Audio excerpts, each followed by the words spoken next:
In the 80s, Cook was all the rage. The 90s, grunge. Now it's the era of vampires. It's just super trendy. Now we're in the area of creativity being dead. Yeah, that's somewhere accurate, I think, Crimson. Hello, everyone. Welcome back to the Cheap Seat Critics podcast. I'm one of your hosts, a geeky writer. Comes the maroon. And I'm Sprinks. And hey, you look us up when you're. Where the hell are you now? Outer space, maybe. You can find Cheap Seat Critics on Twitter, Instagram, TikTok, LetterBoxd if you're interested in that. Where else are we? Facebook. We also have, I know it's an audio podcast, but we do have visual aid over on YouTube and Rumble if you're interested in that to see PNG tubers in like a slideshow of whatever it is we're covering. I believe that. Oh, and Reddit, maybe. Check Reddit. Could be nothing, could be something. And today we are covering the wonderful, possibly really, really great, or not, parody of the Twilight Saga. At least one of them, called "Vampires Suck." Man, taking a page out of Crimson's book with the adverbs there. Yep, The splendid movie. it is. It was a movie for sure. Uh, I guess we should dive into histories if anyone has any history with this. Springs, why don't you start? Sure, this is my second time seeing this movie. When I was younger, there was, I don't know, a year or two where I saw a couple movies like this. So I have seen disaster movie, bits of scary movie. I've seen superhero movie, The Starving Games, and Vampire Suck. I think that's all of them. Not all of them You entirety, but see the ones I've disaster seen. movie. Yeah, I've But that seen was disaster movie. that was I've that's a lot not of seen parodies Epic. all thrown together.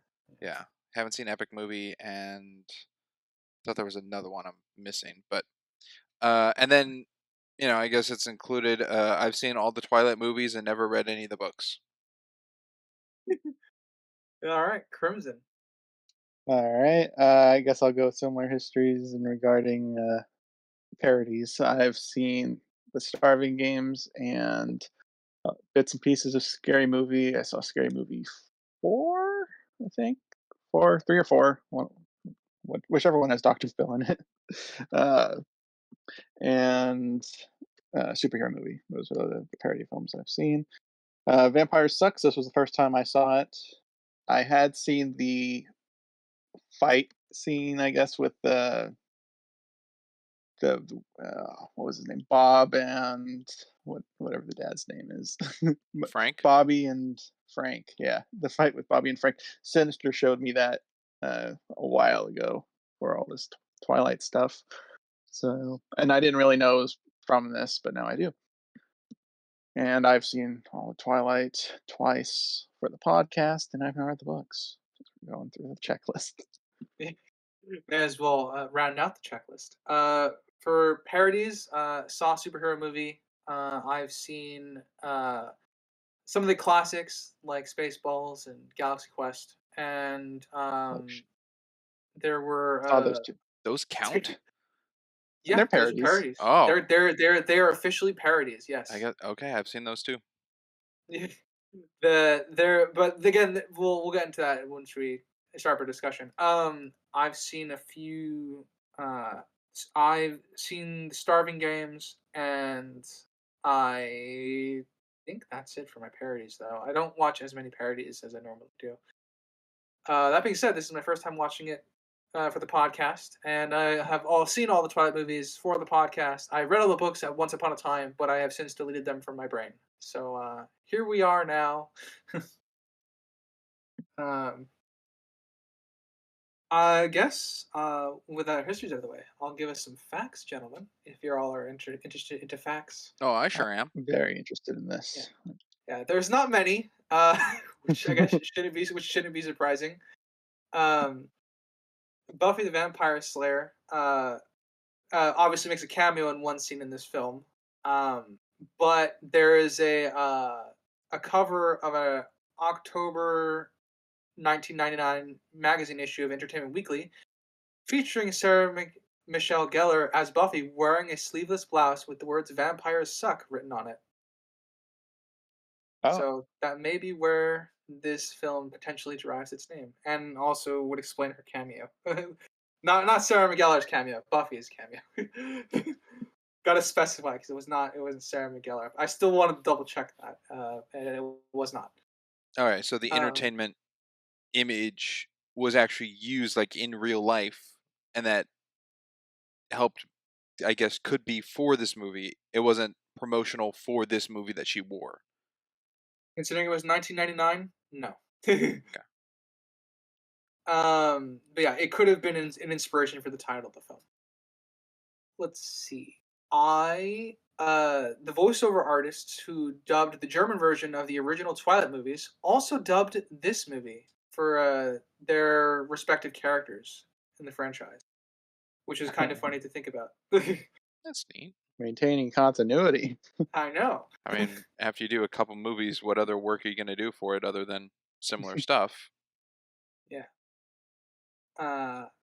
The film received no advanced screenings for critics, and unsurprisingly, the critics disliked this movie. Man, who would have um, thought? I Shocking. know, right? Such a shocker. For the opening scene in which Edward strips off in broad daylight, Matt Lanter was actually nude with a glitter ball attached to his nether regions. That is real. I can believe it. All right, put in some effort there. Yes. And Matt Lanter is actually an actor I'm very familiar with because he went on to do much better things. He is the long-running voice actor for Anakin Skywalker in Star Wars. Oh, Oh, So he's moved up in the world, shall we say. Um, but that is it for my facts. And if anyone would like to contribute their own, the floor is now yours. I got none.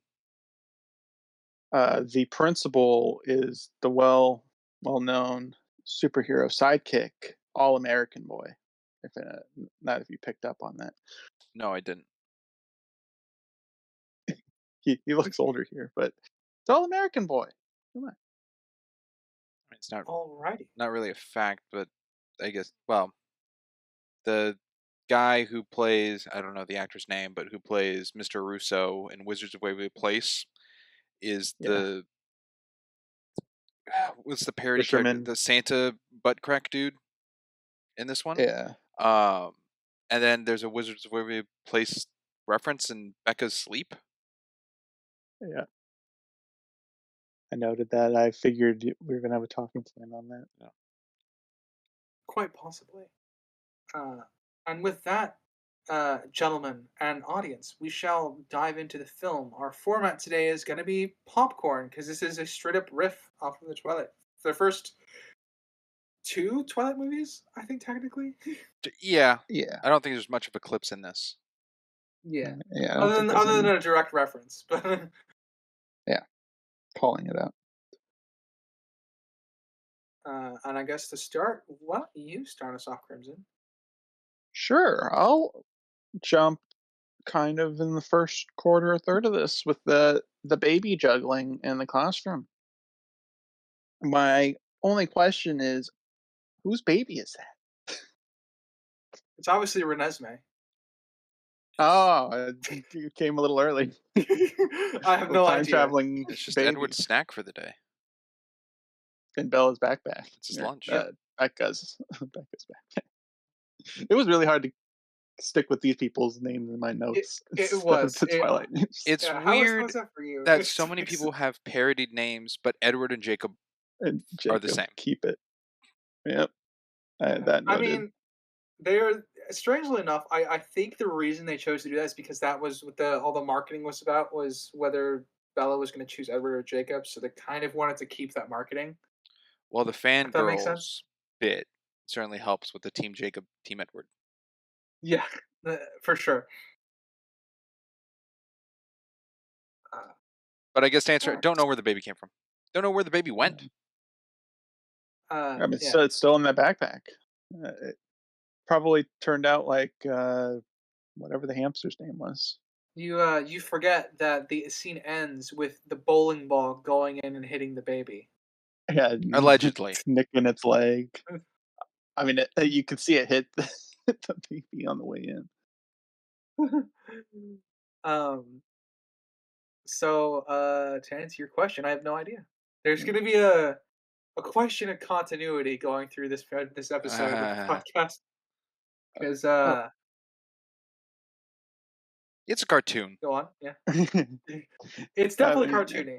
You blow a head up, uh, the next shot, their head's fine. There's did you find the budget for this, by the way? I did not. That's not usually what I do, but I should have checked for it. Okay. I was curious because I think the actual juggling of the baby wasn't that bad for something I would imagine was low budget, but Oh I don't yeah, know it what it looks was. it looks okay. I think a lot of it actually looks pretty decent given their budget. And we actually got a Twilight film with consistent running speed for fast vampires, which is interesting. I think it matched up. Arguably some better looking running in some scenes. I think it matched up to New Moon, the look. Yeah. Well, I mean, like it's consistent with itself is my joke. Like there's Yeah. not. It doesn't change, I guess. Yes. As it did in the Twilight films, which changed film to film. So Yes, the segue joke doesn't count as running. no, it doesn't. Um, but But it was. I was Go going to on. say, does this movie came out before Breaking Dawn or Breaking Dawn Part 2, right? Came out in Yes, 2010. I think I it don't. came out the same year as Eclipse, possibly. I don't know. So this movie had a CGI baby before the other ones. I suppose it did. I guess it means it Do you would. think this baby looks better? Plus Um, disturbing. They benefit by not showing the face I think they, much. well, Not focusing on it. that's true. I think they all also benefit that this is a joke movie and the other one takes itself seriously. Well, I'm just talking purely visually, not in use of the baby. Uh, oh, I'll say worse because I can easily tell this is CGI, and the other one, like when it's cradled and held, like it's not easily shown. Interesting. I would think the standard Twilight one is very clearly a fake baby. It's kind of an iconically fake looking baby. Yeah. Well, I mean, the only reason this one's not iconic is because it's a It's a parody, and nothing movie. not many people went to go watch it. Like, go out of their way to. Not many people go out of their way to watch parodies. Yeah. I'll go next. This is more of a broad stroking note for Becca, and her actress. I think I quite liked her parodying Bella's acting or Kristen Stewart's acting for Twilight. She exaggerates a lot of the like awkward breathing and stammering, but I think it works in a parody sense. The constant I, hair over the ear and lower bite. looking down. Yes. Uh, yeah, I think she did great. Actually, Yeah. She really I did. actually do think she's a great parody for Bella because Bella does that all the time, but but her choice to do it repeatedly is kind of what makes her take on the parody of the character funnier. At least acting wise, we could talk about whether they're actually funny going forward, but Yeah, and I like that they stick with it. It's not just like a one-off joke. It's a yeah. character trait throughout the whole film. Do you two? I guess we can. I'll ask this now. Do you two like that this movie fixes some complaints we've had with the saga? I wrote like two or three of them down that were like blatant fixes, like Jacob on the phone. Yeah, Becca says, "Pick up the phone." Boom, already better than the actual movie. Yep. when Becca at the beginning is chasing after Edward, she's actually calling out his name. Yep. Or pick up that one. There was another big one, but I don't remember what it was, and I have to find it in my notes somewhere. But yeah, I think it's pretty good that the parody does something better than the movie My for answer is sure. yes, because and this goes into stuff I liked about watching sometimes abridged versions of anime shows. Like I'm a huge fan of the abridged Dragon Ball Z abridged. I'm a huge fan of Dragon Ball Z abridged and Hellsing abridged. And one of the things they go out of the way to do is not only do they like to poke fun at the material, but they kind of rework the material to make it their own story. And they often fix problems. Actually, Sword Art Online Abridged is probably a good pick for that. The Sword Art Online Abridged fixes the pacing of that anime, pretty much. Um, so I actually like when uh, if the fixes are like something that's so obvious, uh, that was like so obviously an issue, and they fix it. I actually quite like it as a good parody. Okay. What's your opinion on it, Springs? I hmm, I'm very middle of the road of it because it's not it's an interesting way to poke a joke at something by fixing something that's a problem in something else, but it's not used as a joke. It's like a take of a serious cover up, but those keen to the understanding of it see it as a betterment. Yeah. Well, I mean, the idea that the parody did something better uh, than the actual material, it would come across as a joke, I guess. Is intended to come across as partly as a joke. Yes. Yeah, that's It's fair. smart enough to find the error in the original to do such a cover up or redone. Yeah. Um, trying to think of how best to describe this. Since I guess we're on the topic of like parodies in general, what do you guys consider to be a great parody? If you were gonna watch if you were to watch a quote unquote great parody of something, Well, now that you've pointed it out, Galaxy Quest. yeah, I I think mean Galaxy Quest is great. Yeah, Galaxy Quest is Galaxy Quest is probably well regarded as the best parody of something of all time, and as a Star, and like it's even all the Star Trek fans love Galaxy Quest. Typically, I'm one of them. I love Galaxy Quest.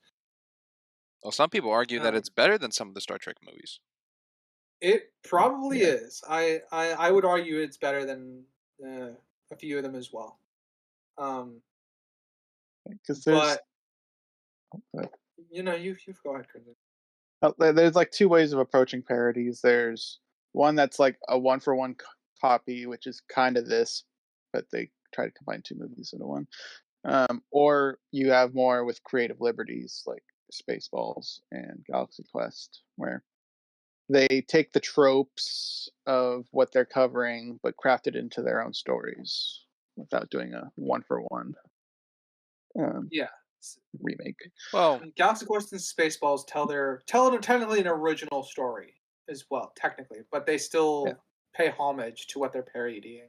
I guess there's a good majority of just Mel Brooks films that do that, like Robin Hood Men in Tights, Young Frankenstein, Blazing yeah, Saddles in a yeah. vein. Like Those would those be all kind of parodies. all fit. Yeah, those would be considered parodies. Yeah, Blazing Saddles is a parody on the Western genre, not a particular movie, but just a genre. So yeah, those would be parodies.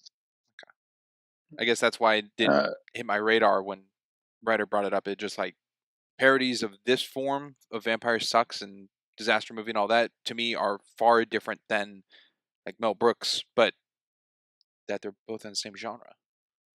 yeah. They would both be technically parodies. They're as Crimson put it, they're just two different formats about two different forms of going about it.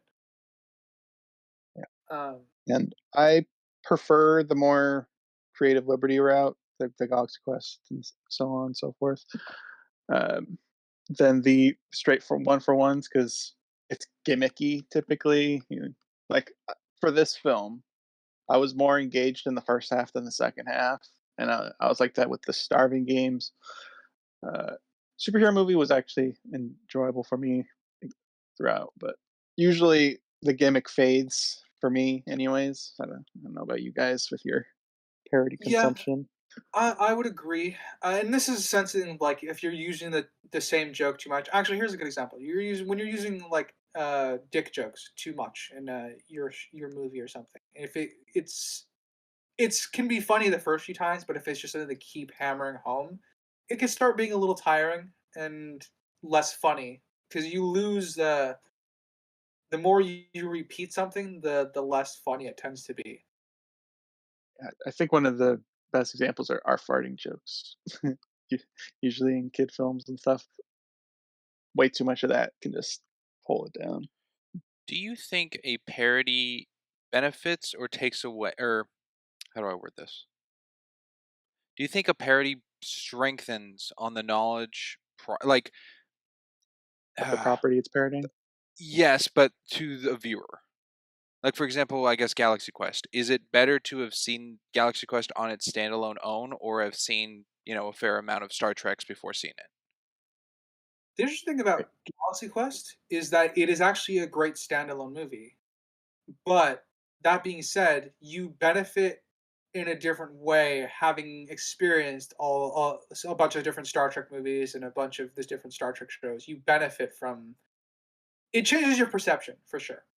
But in Galaxy Quest and I think Spaceballs could be attributed as well. They're funny original movies in their own right without necessarily needing to watch what they're parodying. But I do think that it can be funnier if you have seen what they're parodying. Okay. And could the same I be do said with think they Vampire could Suck? strengthen. Yeah, I think on all of them, like superhero movie, I think that's definitely better if you've seen Spider Man, and scary movies would be better if you've seen the scary movies that they parody. I would imagine.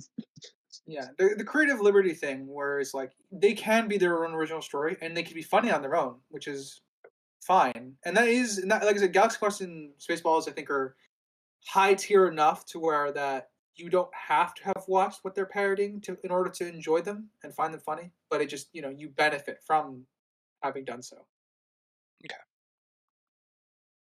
And whereas with Vampires Suck, I absolutely think you actually do have to watch Twilight in order to get the majority of the humor here. That plays extensively into my rating of this film. That the fact that it's not a good standalone. No, your comment. Well, yeah, the that the prior films are indeed essentially needed. Yeah, at least the first two are definitely needed for this. Um, but yeah, so I guess that's my question on parodies in general with regard to this film. Uh, and I'm also saying my preference is like Crimson. I also prefer the creative liberty ones. I hold Galaxy Quest and Spaceballs in high esteem, and to a degree, superhero movie. I need to rewatch it. It's been a while. Um, but that being said, I this one kind of I was expecting that gimmicky stuff because it's a direct riffing rather than riffing. It also helps that when, in the case of Galaxy Quest and Spaceballs, you're riffing on something that's revered, whereas this is riffing off something that's uh, not revered, but certainly has a lot of dividing opinions on. So, I did peruse the notes, and I found another one of the things they did better.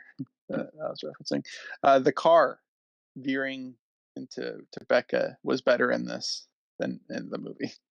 Well, Tyler wasn't in this movie, yeah, Tyler was just deleted. unless Not Tyler unless or the Angela. shot of the guy driving the car was supposedly Tyler.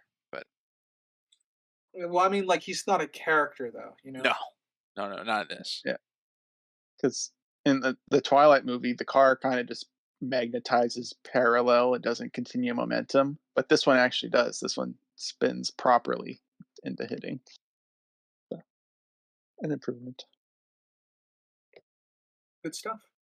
Why Edward used Derek as a shield, I couldn't tell you, but Yeah, he didn't I like have Derek. he no chose to idea. do that. Uh, they don't have an interaction before that, right? No, No, Okay, just wanted to make sure. we get nothing. Yeah. All right. Spriggs, why don't you jump us somewhere? sure, I'll go to the very beginning. I found it funny because it's a serious thing. I found it funny that 20th Century Fox is celebrating 75 years with this movie. My first note is very funny enough. Something similar. I said Fox bravely attaching its logo to this movie. That's what I put in my first note. I like that we all had connections to this 20th century thing. My connection was, I can't believe this is a Disney movie. It is now. Oh, yeah. It's on Disney Disney owns this Plus. movie.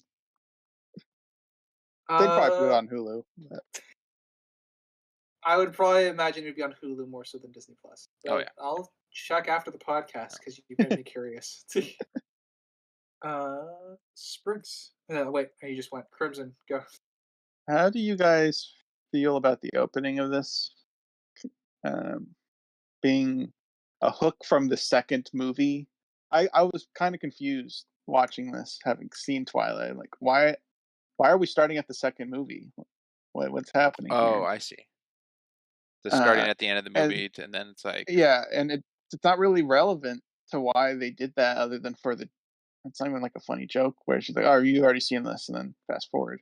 I don't really know why they put that in the beginning here. Well, it's supposed to be their prom celebration, right? Yeah, with the Salvador Day, whatever. yeah, Saint Salvador Day Festival. I don't know why they had to put that in the beginning instead of just starting at Twilight One. Um, I think I more of mean, a I get. captivating, catchy hook rather than the slow, boring draw of the first Twilight kind of thing.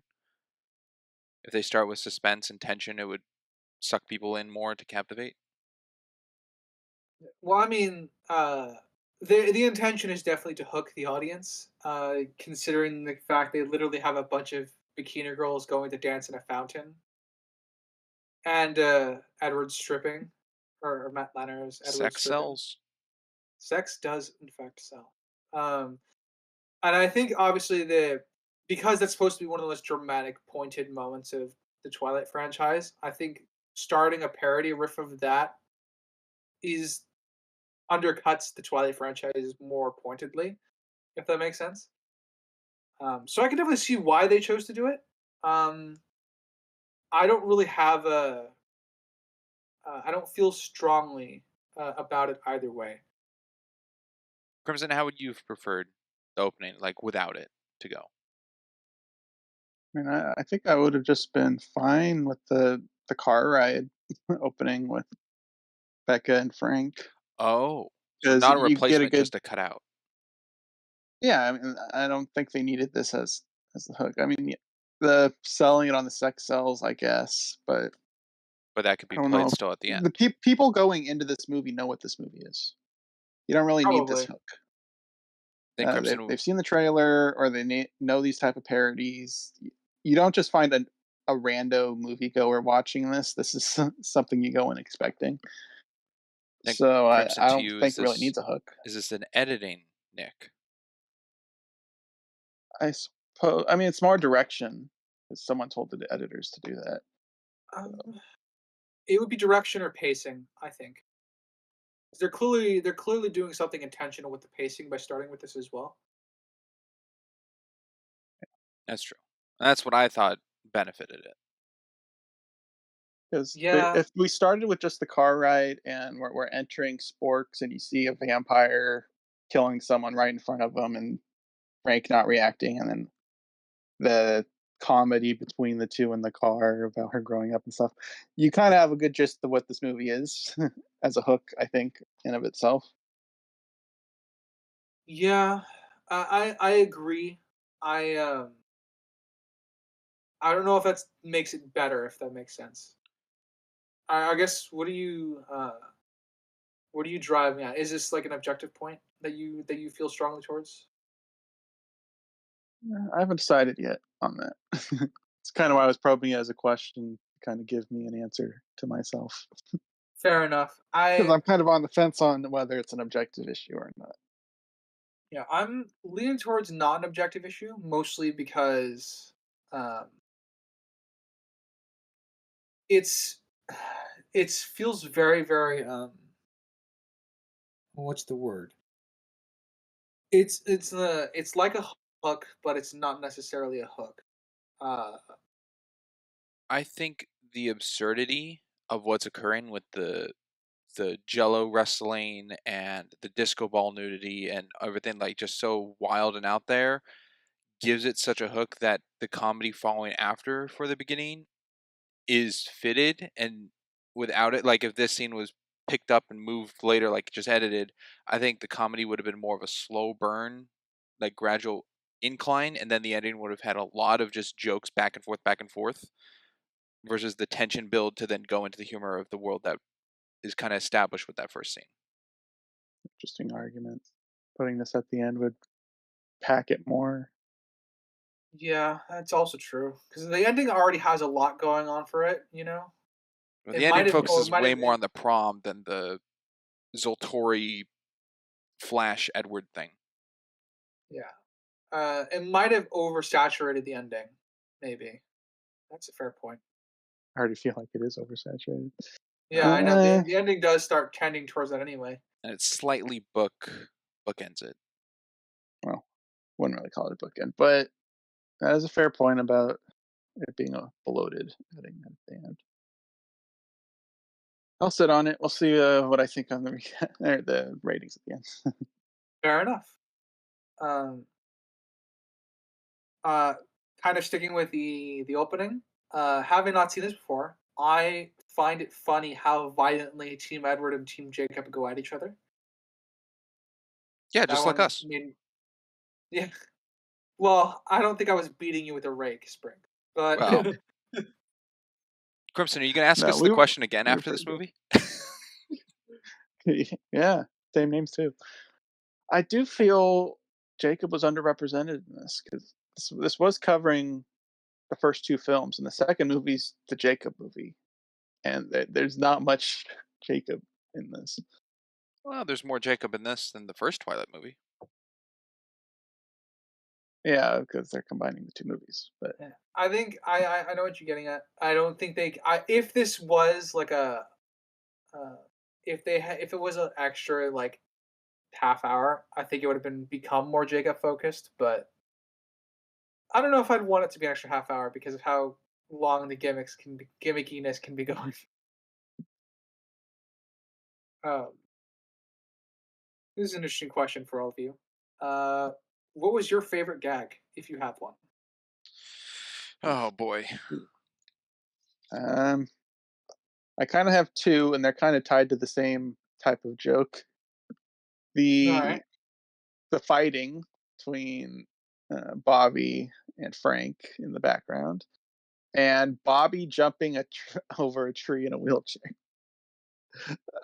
Both wheelchair jokes I just found really amusing.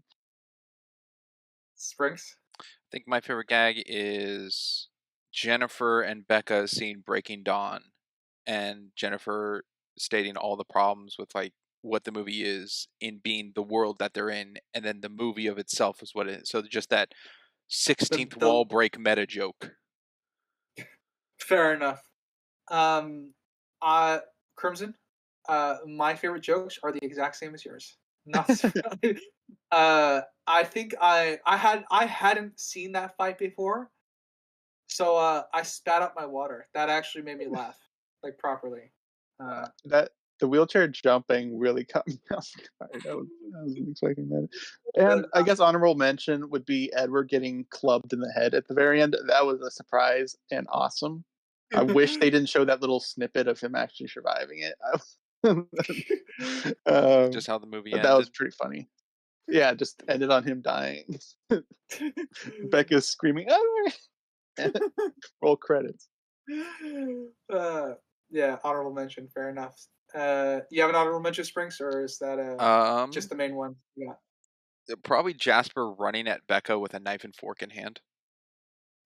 That's a good one. A little Uh, nappy on his neck, whatever. yeah. The to describe my experience for it because again I haven't seen this before. My uh when it was cutting between Jacob and Becca talking and just see Bobby and Frank just beating the shit out of each other. Like I said, I actually laughed. It was pretty good. Solid. All right. Springs, why don't you go? Yeah, a joke that feel is very minor, but they still played with, is Becca getting out of the car with a huge cactus. I love that one. That one got me to snort. Because that was a question we brought up for the first movie, is like, how can a little cactus go on a plane? Yeah, and we looked it up. We actually spent time on it.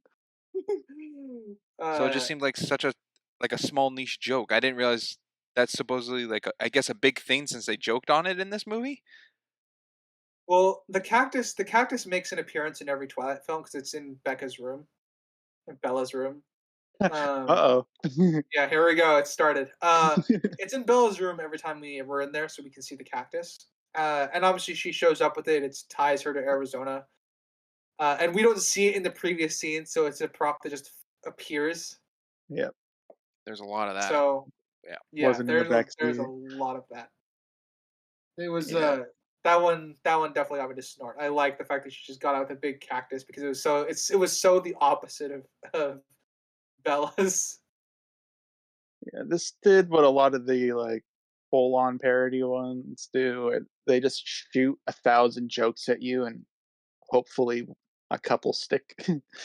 Uh, and yeah, some of the more surprising ones, like the cactus, were the ones that typically got me. The Yeah. unexpected ones. Now, I do have something here that, being in the vein of what this movie is and the characters and everything, might be hard to grasp or fully get, but I think Becca has a character break situation Break where character. in her bedroom she tells Frank, "I'm a little old for all this stuff." And he goes, "Oh, well, you haven't been alone in so long since a toddler that your hair's grown." Yet she says, what's he say? He goes like, "Oh, you want to play with your dolls?" And he goes, "No, I'm a teenager," or like, "I'm a little old for that," and like shunning him. She agrees to be in the baby carrier that he carries her outside in. And I think that Well, goes you don't know against what how she tells adamant him. he was. You don't know how adamant he was. She could be lazy. It's obviously just for the joke. Um, is it out of her character?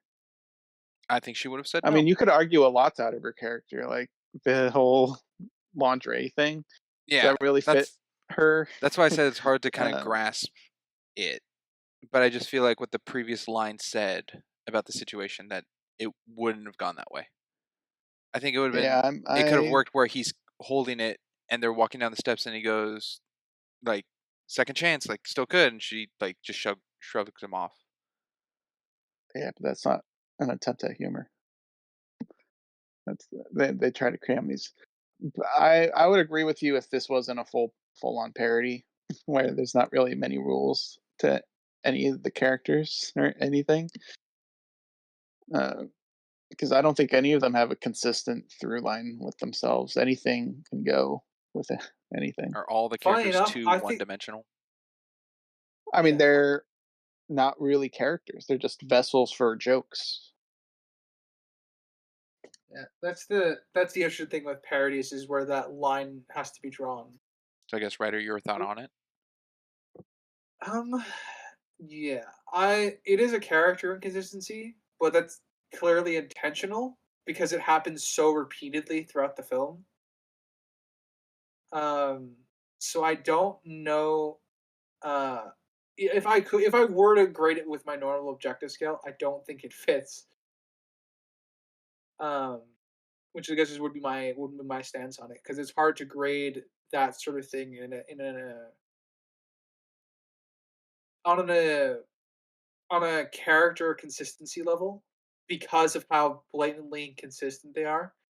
Because as Crimson put, the characters are vessels and archetypes more than anything else for jokes to be like expressed from them, which in a sense is what their character is in the sake of a parody like this, a strict parody, um, which makes it hard because the surface character of Becca would be inconsistent, but the caricature that Becca is supposed to be is still consistent with itself.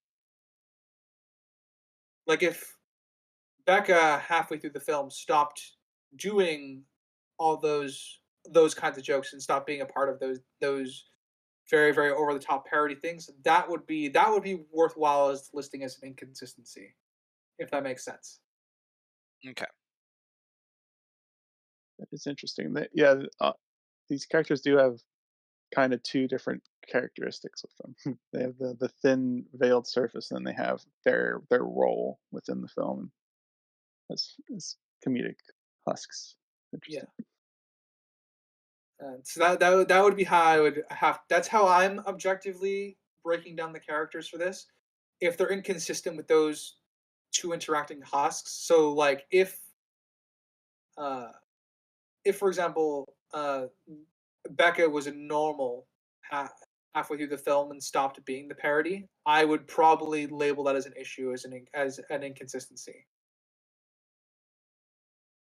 I see. Okay.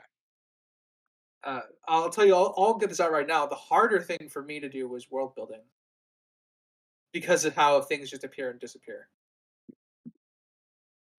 I don't know if there's really much world building in this. Yeah, the world building is things appear and disappear for the sake of jokes, and it's essentially the Twilight world, but with a twist. Yeah. Uh, One I'm joke I'm kind of upset they didn't toy with was "Sad Seattle Blue." I was I was just about to talk about how they had their own version of it. Wasn't as exaggerated, but they had a filter on, Only for like the school film, the school stuff, right? like the first movie part, like the first half. Yeah, Yeah, was most second half not so much, that which was is a consistent with the movies. Only the first one had the Sad Seattle Blue. yeah. It might have been with the filter that they had on. It might have been a subtle. It might have been more subtle joke for the more like observing, but it's funny that it's there. Yeah, Springs, you're kind of talking about like why doesn't someone comment why everything's so blue Yeah, or something, like a right? joke was played. Yeah, you mean more. You mean like a more overt joke. Yeah. Okay. Nice blue car. Actually, it's red. This filter just makes it look blue. Uh, Yeah, something like something like that. that. Yeah, I can see. I can definitely see them doing that. That would. They do a lot. They do enough meta jokes where I would have been fine if that was done. Crimson. Why don't you go? A thing I think did better again is they actually establish a year. We don't have to theorize anything in this. That is It true. actually says 2010 for the prom. Yep. No theory crafting required. Good job, film. Made our job easier. Don't have I to talk 15 minutes about on a Why are timelines. you complaining on a about it? I'm not We complaining. I'm figured just it saying out. this did it better. It did narrow This it. made it so we didn't have to figure it That's out. it's It's true. already there. The less work we have to do for the writers is the better job the writers clearly did. Yes. um, on that note, I the transition shot where Edward and Becca have finally broken up. I love the very shitty, like clearly transitions where we're seeing the months outside different times of year because it's obviously uh, very intentionally worse than the original, but it's still making fun of it. everyone And was it Edward. but Everyone yeah, looked like Yeah. but The yeah, dog. the dog. But I mean strictly just from the filmmaking perspective, so not necessarily the writing one, where it's like Yeah. the shot restarted at the same spot rather than panning all the way around. Yeah. Instead of the full 360 look around, it Yeah. kept resetting itself. Yeah. It's very intentionally much shittier, and I find that funny. Yeah. Good. I didn't expect I a think I enjoyed the jokes more than I thought. Now that we're talking about them, I didn't expect a That's Channing good. Tatum cameo of sorts. Or what's her face Bryce Dallas in Howard. Jurassic World? Bryce Dallas Howard. That one I can see a Also, little like how I more. said Jurassic World Yeah. and not Twilight. But yeah, Channing Tatum, random. where John where did he the make an appearance? He was on a Jennifer's photo. boyfriend who's in Iraq or something. Yeah, Jennifer's boyfriend that went to Iraq and Oh did yeah, things to yeah, her yeah, that she will miss and whatnot. yeah, yeah, yeah. Oh, that's yeah. Fair enough. I forgot that was there. Yeah, that one shocked me more than Bryce Dallas because it was just his like a photo of him, and I went, he's not connected to anyone. I'll throw out a compliment. Actually, I've been mostly doing compliments for this for some reason. The slow mo, I think the slow mo in this is actually pretty good in most scenes that utilize it. They didn't have to go so hard on it. The uh, fight with not Jasper, Jeremiah. uh, Good use of slow mo, shoving her into the wall, chucking him into the piano, and charging with the fork and knife and stuff. I think that looked good. It wasn't like a frame drop; it was actual slow mo, and they utilize it a few times throughout the movie. I think it's all well used. um, I don't think know I if I can agree with disagree. that. Yeah, Yeah. yeah. They looked pretty good. uh, a funny joke for me was a smaller funny joke for me was the reference to the baseball scenes that's not in this film when Edward pulls out the bat and whacks James's head off when he does the bat flip with it. Yeah. Since there's What no baseball scene in the film, they still made their reference to it. what made it even funnier for me was literally when that was happening before the bat pulled out. I was like, "Are we not getting a baseball scene?" It was going through my head during that Yeah, me thing, and then too. he pulls out the bat. I'm like, "Oh my gosh, they just read my mind." um, I also just like how Frank and Bob just don't give a shit that the window's broken. They're still standing out there drinking. I do like the Kardashian jokes that they dropped, and the Canadian jokes. Yeah, some good stuff. Some good stuff. Sprinks. Yeah, there's a I don't know, I guess it's a joke, but Jennifer is having thoughts in her head of like how prom's gonna go. It was like during the first lunch bit of like thinking how things are gonna occur, and then she looks at Becca and says, "So where is it? Are you like even listening to Becca?" And I guess the joke is that the thoughts are in her head, and it's to portray that people understand one another. I guess in the Twilight films, but then even Edward says like, "Becca, I can't read your thoughts. You got to tell me exactly what you're thinking." So that's a joke that didn't land, but it's something I noticed. Yeah, it was a joke, and it didn't really do anything for me either. The Edward saying, "Tell me explicitly what you're thinking." That one was semi amusing, but that's a little tangential of what you're referencing. Yeah, but all the narration to, I guess, the audience to listen, and then asking Becca, but she never said a word. Yeah, On the flip side, the other vein of that I actually found amusing was the Gossip Girl reference of the narration thing. That was funny. wrong movie Then again, or if that's show, whatever people you who've can seen say. Gossip Girl. I have not.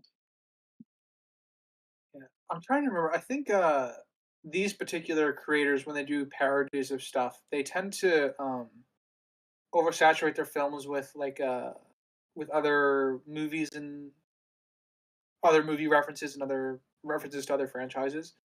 They Things were that date it. yeah, they toned that down a little bit for this. They're still there, but it's toned down. I think compared to a lot of them.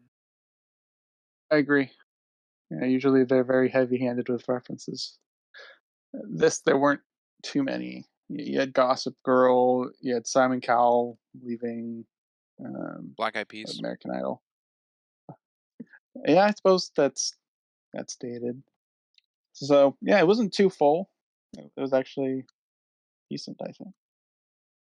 Not much more than your average Marvel film, because Marvel films make references. Some of the like Phase 3 and 4 stuff, anyways. Not so much early Marvel. funny gag that I liked, because this leads into a gag I didn't like.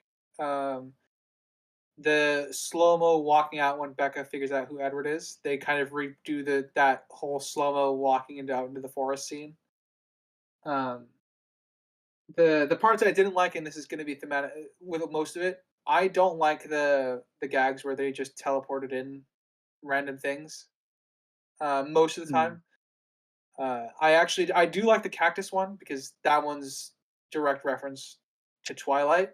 Um, I the vampire serial one, and a lot of the gags that take place in the scene where Hazmat suit. Becca find yeah, the hazmat suit again played off something that was actually in the Twilight film, so I didn't mind it much. They exaggerated a lot of it. Um, it's again, this is where it's going to get really interesting for me in terms of personal preference when it comes to comedy. Um, the I didn't mind the hazmat suit, and I didn't mind the slow mo walking out, but I didn't like, for example, the baby or the vampire cereal Yeah, in I both can those see respective that. scenes. There was a I guess a strict line for me, I guess, what I find funny and what I don't, with regards to randomly teleporting objects in, because half of them are purely based on like Twilight. The hazmat suit is a play off of what obviously Edward struggling to deal with smelling Bella or being next to her. Um, and then obviously the slow mo walkouts directly riffed from the first Twilight film. But yeah, and that was just personal preference. Like, I think they still are functional as jokes. They're not. I wouldn't say they're well written, but they're crafted to a decent degree. Well written. What do you think was the most well written part of this film? Asking the tough questions here. In terms of the jokes, or in terms of like Anything. what I The think I most need you well to written specify bit for you. for me. In a Try to be movie like crafted this, one I that spell figure strengths. it'll be hard. It is. Yeah. The reason that, like I said, the reason, even with the rules that I'm currently trying to apply to my scale, it's a measure of consistency within that husk, and um within the caricatures that they are. So they don't really violate that throughout most of it. The less the parts that I would consider to be less well written in that instance would be the teleporting in gags. I think those would be the least quote unquote well written. They're still there for a purpose, but there's not really much setup and payoff to those jokes. They're just dropped in to be dropped in, if that makes sense. Okay, So so they come across as a sort of gaggish humor. all right, so you see the drop in jokes you don't care for as a lower written bit because of how they pay off and everything else is matched. Nothing excels. I don't Hands out. no there would be things I put above that. I think Well, that's what I'm again, asking. The highest well written bit, scene, line, whatever in this film for you. for me. So would this be subjective or objective? Uh, I'm talking mostly objective, yeah, let's but go I'm curious objective which one you're. since you're the writer. I'm trying to hit your vein of writing Yeah, here. yeah. Again, mm, again, a lot of comedy comes down to timing, and there's a point where the oversaturation gets to be too much. Um, I do think the heights in terms of objective comedy writing for this was when they could do both a kind of surprise to the audience, but still pay that surprise off, which is why I think Frank and Bob's wheelchair fight jokes pay off worked so well, I guess, for me, um, because that's something that's kind of riffed directly off of Twilight. So you have that element paying into the joke, so it's setting up itself, but they're subverting your expectations in a good way, which is something I rarely fucking say on this podcast. Um, that they not only get the timing of it right, because it's that scene would it be almost boring otherwise. Like that scene exists as it is in the Twilight franchise, where you see like them playing around behind them, but it's not this like grotesque beating up the shit out of each other kind of like thing that they do. Um, so that would probably be my pick. Shockingly enough, for most probably most well written joke, because of how much it plays off of knowing the source material and also getting the comedic timing right, which is something very difficult to do. All right. Yeah. I know I tried to break objectively comedy objectively down before. It's very. It's an interesting thing to break down in concept for objectivity, but I think that would be what I would boil it down to. Okay. I don't know if we've brought it up in this recording so far, or it could have been before we started. But Ryder, you're kind of adapting because the vein of this film and how it is more so to how you went about with Brain Dead. Is that correct, or am Um, I off? a little, because Brain Dead is not a direct riff.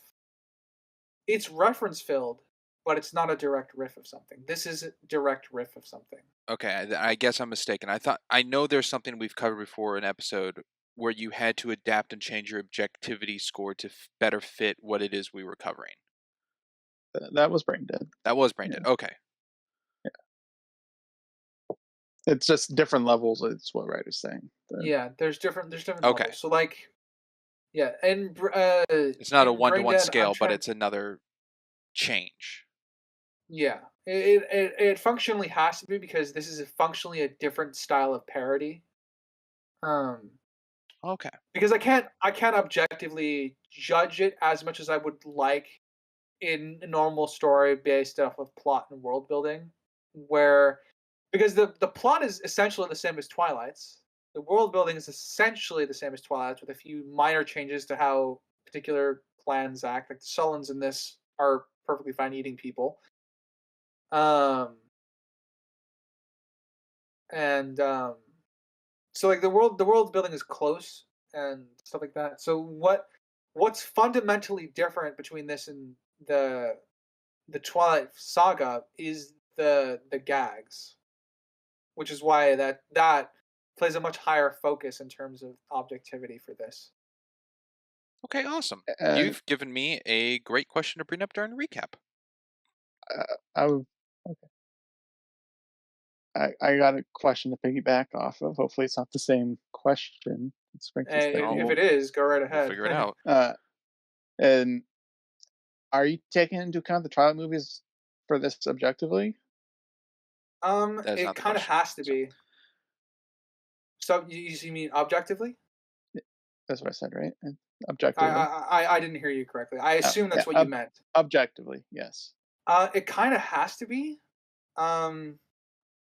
because otherwise it loses a lot of, I guess, the intention behind the story, if that makes sense. Ooh, I guess a piggyback after that piggyback. If we started this season with this movie first, would your objective be completely different?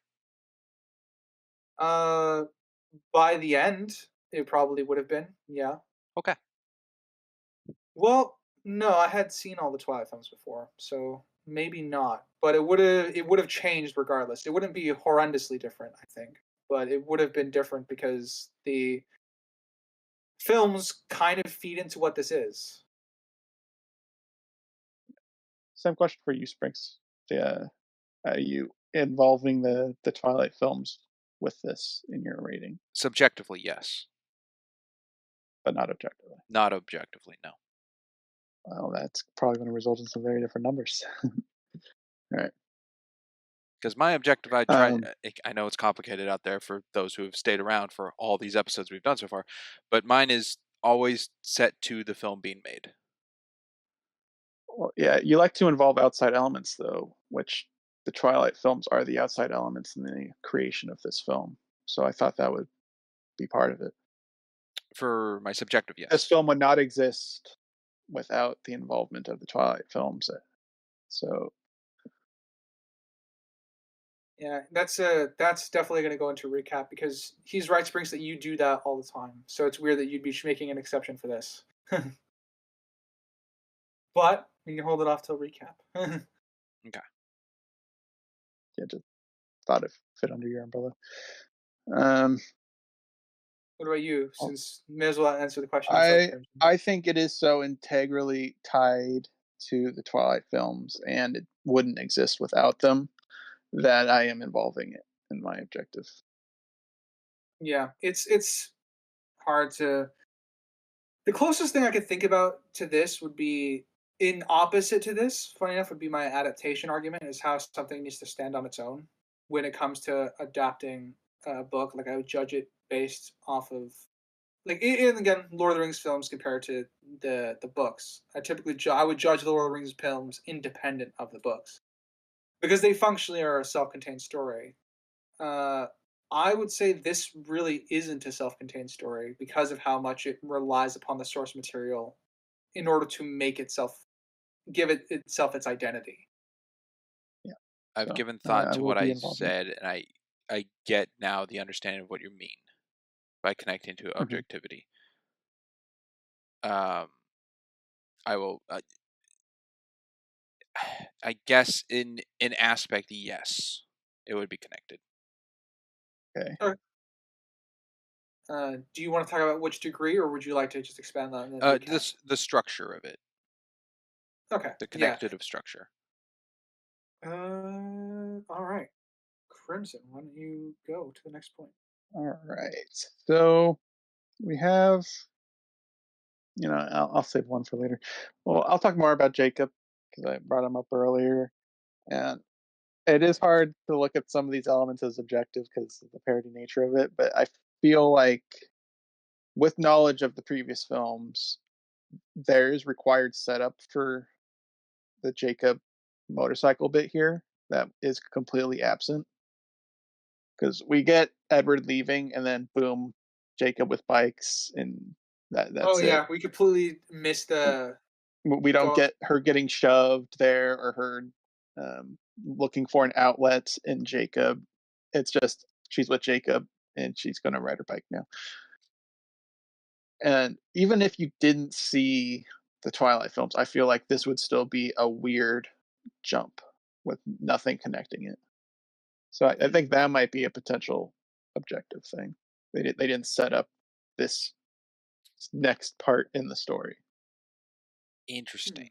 So to you, it's an objective thing because it doesn't match up to the prior um, source material versus the objective of the pacing of the film with on it like a standalone sense. I said both. If this was by itself, it's also missing the link. It kind of just pops up. It's not connected to anything. There's nothing setting up this. All right, now we're moving on to Jacob's stuff. And I think it's bad on both fronts. Comparing it to the source and on its own, it's not set up. Okay. Yeah, I'm in agreement. I think it's. I think that would be an objective issue. I think. Yeah. Um. I think that would be a plot issue because the characters aren't really given as husks. They're not and caricatures. They're not really given much to work with and interplay off of each other. But it works in as a I think a more of a plotting objective issue because there's still no build up to that. There's no the only hint that we have that Jacob is a mechanic is obviously he's still the one that fixed up Becca's car. Yeah. And that's I don't think that would be quote unquote enough setup for us to get to the scene where he's fixing up or helped fix Becca's bike up or whatever. That one is hmm, is it an issue when they uh getting into the nature of parody stuff here. Is it an issue when they adapt something? No, that's the wrong question. Um, is it an issue when they are putting in a particular scene because it's in the original Twilight, but lacking their own Groundwork setup to for that establish scene. it. Yeah. Yes, I do think that. I do think it is an issue to put it in here just to have it in here without setting it up within their own movie. I see it as a pacing situation of just a abundant scene change. That's it. You don't see any problem with setups or anything? I am not comparing this a one-to-one of the previous source material. I, I, I'm disconnected from that. I'm saying within this own movie, they don't set up this Jacob bit. Uh, I'm asking if you Yeah. agree to that, and it's not just a pacing issue; it's also set up within its own. See, that's tough because I can't tell if it's a joke or not. Is What, the plane that as soon as Edward leaves and she has a cry and a tantrum over it, that she goes to the first guy she knows? Well, I guess that could also be, was it Rick or Derek? But I don't know if yeah, it's used as a at least joke. I don't think that. I'm pretty confident it's not a joke. They don't really dive into it as a joke. It's just on the next thing.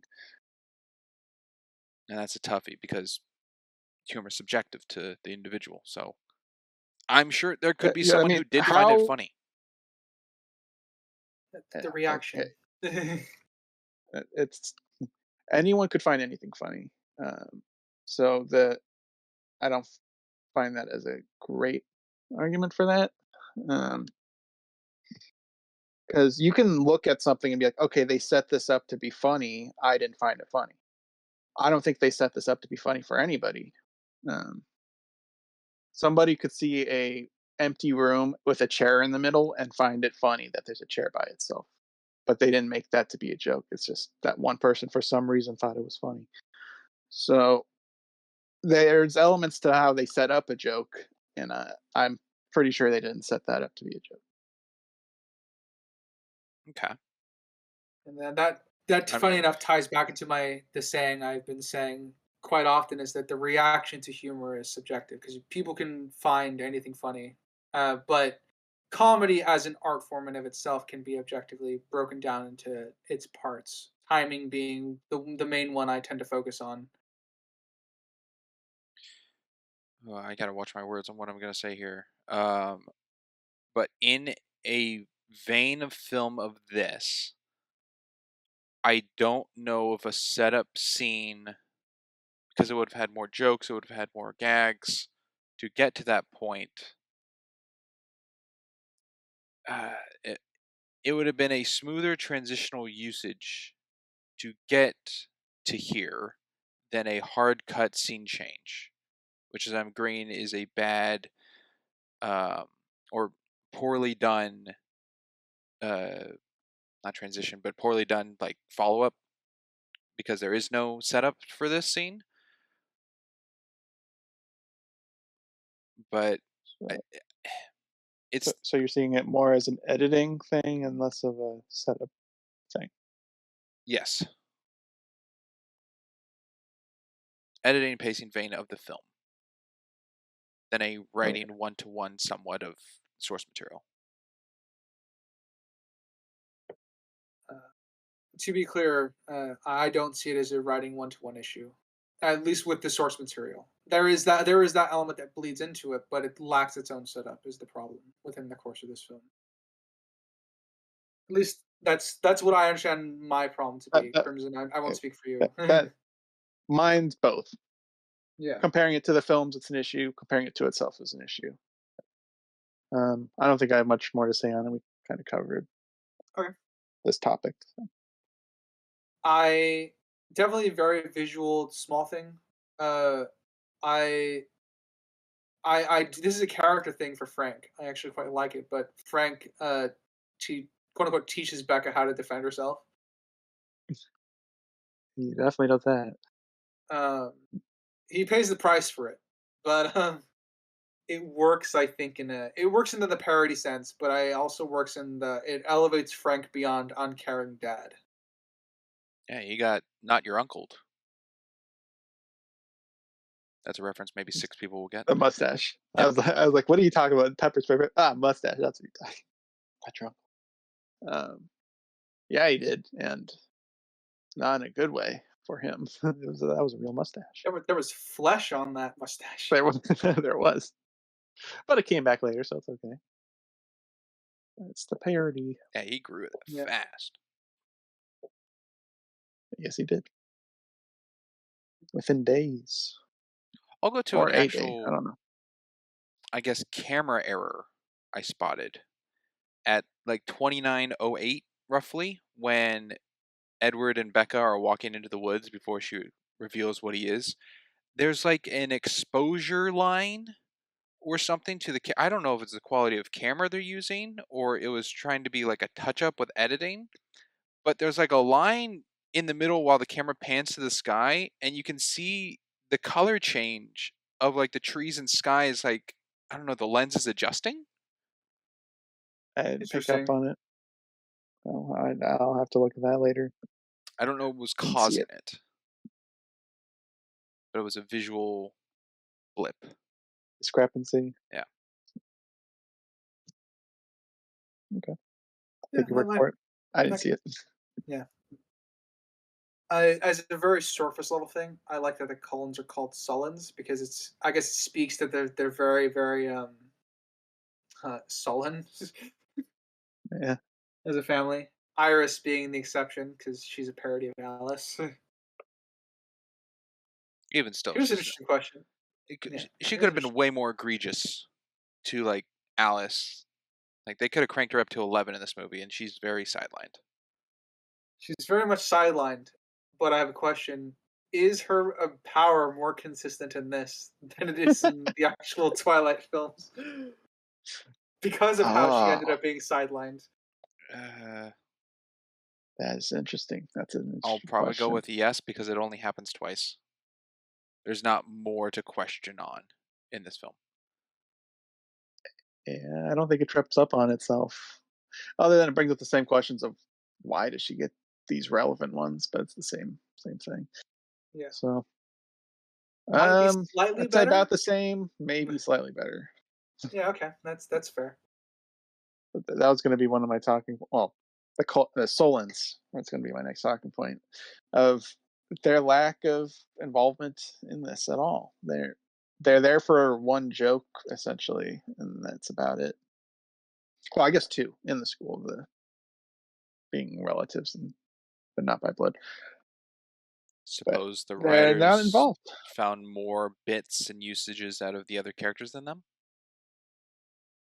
I guess. I mean, it was definitely a decision to keep them out, Yeah. and I I mean don't they know how condensed they a would. lot. Yeah. So yeah. They definitely condensed a lot. So I'm not surprised that the Solons were the ones that lost out, quote unquote, on their uh adaptation of source material. I don't know.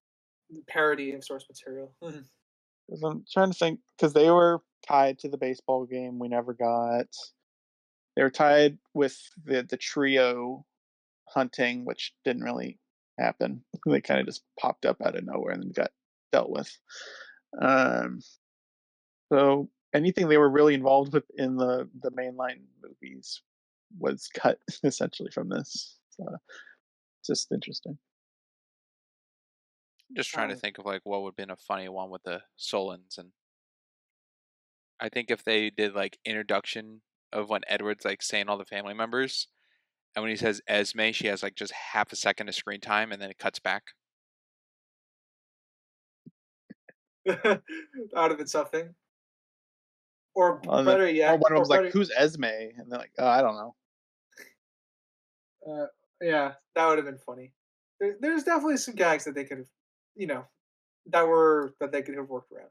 So I think maybe it's just a pacing issue for me because I know we talked a lot about the introduction to the trio in the first film being really really poorly done because they just kind of were dropped in like in the halfway through the film or the last act. Mhm. Um, The last 25 minutes. yeah, even though the trio gets picked off rather quickly in this film, what do we think about them in this? Their pacing wise, I guess, in this film. 'Cause it dropped in It's much earlier. good that they didn't have eclipse attached, because otherwise Victoria would have had a lot more to her, Yeah. and they kind of just end her I off with she was recast. There's an issue I had with the trio in this was they knew who Edward was, but we had no reason to know why they knew who Edward was. Yeah, that might be a minor thing as well. 'Cause in the movies, we have the baseball game to set up them knowing each other. In this, they just show up in the woods and try to kill Becca, and then but the James one. Well, I don't remember what his name was. Jake something. I don't know. Whatever. I think it's Jake, yeah. Jack. Jack. Jack. It's Jack. That's it. Yeah, Jack. He just name drops Edward. I'm like, okay, we have not established that you know the Sullens or Edward or anything. You just name dropped him. So I found that as a discrepancy. Interesting. Another thing that wasn't set up in this film by itself. Especially if we're having one lines to counter the problems in the saga. Just have one line fix, but maybe the one line fixes are only played for the jokes onto the source material. What are you referencing as one line fixes? Oh, like can you get the phone, or Oh, whatever the other one was, but like just a one line that plays into, oh yeah, if they did that in the original would have been fine. And so like in instance like that, just a one line from the trio of how they know the Sullens. yeah. But it wouldn't have been Yeah, used as a that fits joke within this. unless they turn it into a joke. But Yeah, unless they did that. No, I find that as an issue within this own film. Is it an issue, given how bloodthirsty the Solons are in this, all of them, that they're able to hold back off of eating Becca? That's interesting. uh, We don't really get vampire rules in this. We We don't don't. know how we The don't know how only hard it is to control themselves in this. yeah, there's And not really anything to measure it against, I suppose. because in Twilight, it's established it's really hard to control yourself. In this, we don't get established that it's difficult to hold back. So That's I fair. don't see any problem with it. I mean, we do see the instance of a newborn squirrel that attacks Edward and not Becca. I tell you, I wrote that lucky Becca. Yeah, pretty much. So it targeted something Vampire without attacking a blood, vampire. unless these vampires have. Well, they don't have blood because when Jack's head got decapitated, nothing happened. Yeah. Dumb There was squirrel. a dumb squirrel. There was what's it? Or well, the squirrel might have just wanted revenge. We don't know. I guess that's Uh, true. um, the what was the other half of that scene? When she's meeting the Sullens. Oh yeah, we get a throwaway line. Apparently, the Sullens have eaten the last few girls that Edwards tried to bring back home to the family. Yes, that is what Edward said. Made me smirk. Uh, Springs, why don't you go? There was a Stephanie Meyer cameo. Her Twitter made Her a Twitter cameo for page. sure. Uh, What was it, the insight to the teenage mind? yeah, was that? Yeah. It makes me think: are cameos accepted because it's taking someone's likeness? So it would have had to be accepted by the individual, yeah? Or their agent, say your agent or whatever. Yeah, they would have to greenlight it, I believe. Okay. And that's not like they showed her in a negative light, other than her property being a trash fire. No, it's just with the sake of her agreeing to be in this, agrees that she knows the instance of this film, whether in its entirety or not. But I just find that interesting, and I think good on her of accepting kind of, Being a good sport about it. yeah, good sport. That's what I'm going for. Yeah, there's I'm always gonna go to Galaxy Quest for this, but like the actors who were doing Star Trek at the time loved Galaxy Quest. They are the ones who like. Uh, Patrick Stewart's the one that there's a blurb that talks about that no one laughed in the theater harder than him because of how he adored the movie. Yeah, it's Um, not the vein of Wes Anderson when all those videos were coming out after Asteroid City. Do you two remember that? What the no. heck is Asteroid City? Okay. The Wes Anderson film, Asteroid City, that had like Tom Hanks, Scarlett Johansson, um, big cast. But when the trailer came out, people were like parodying how Wes Anderson films are being done. And then he came out like an interview or said it was very distasteful and to tell people to stop stealing his like being thieves. Yeah, that happens. There's definitely a level. You have to be a good sport when you generally put out an artistic creation in the world. So I mean, is Vampires Suck somewhat a marketing tool to get people to see Twilight? it probably could be seen as that. I don't. It was Um, released before Breaking It Dawn, came right? out before the full saga was done. it's kind of a treat for people that already are into it, though. It's not. I can't see it creating a lot of interest for fans. I'm sure it did in some small percentage, but it is kind of for people that are already familiar with this franchise. Writer, couple more random instances. I'm curious if you thought were good or not.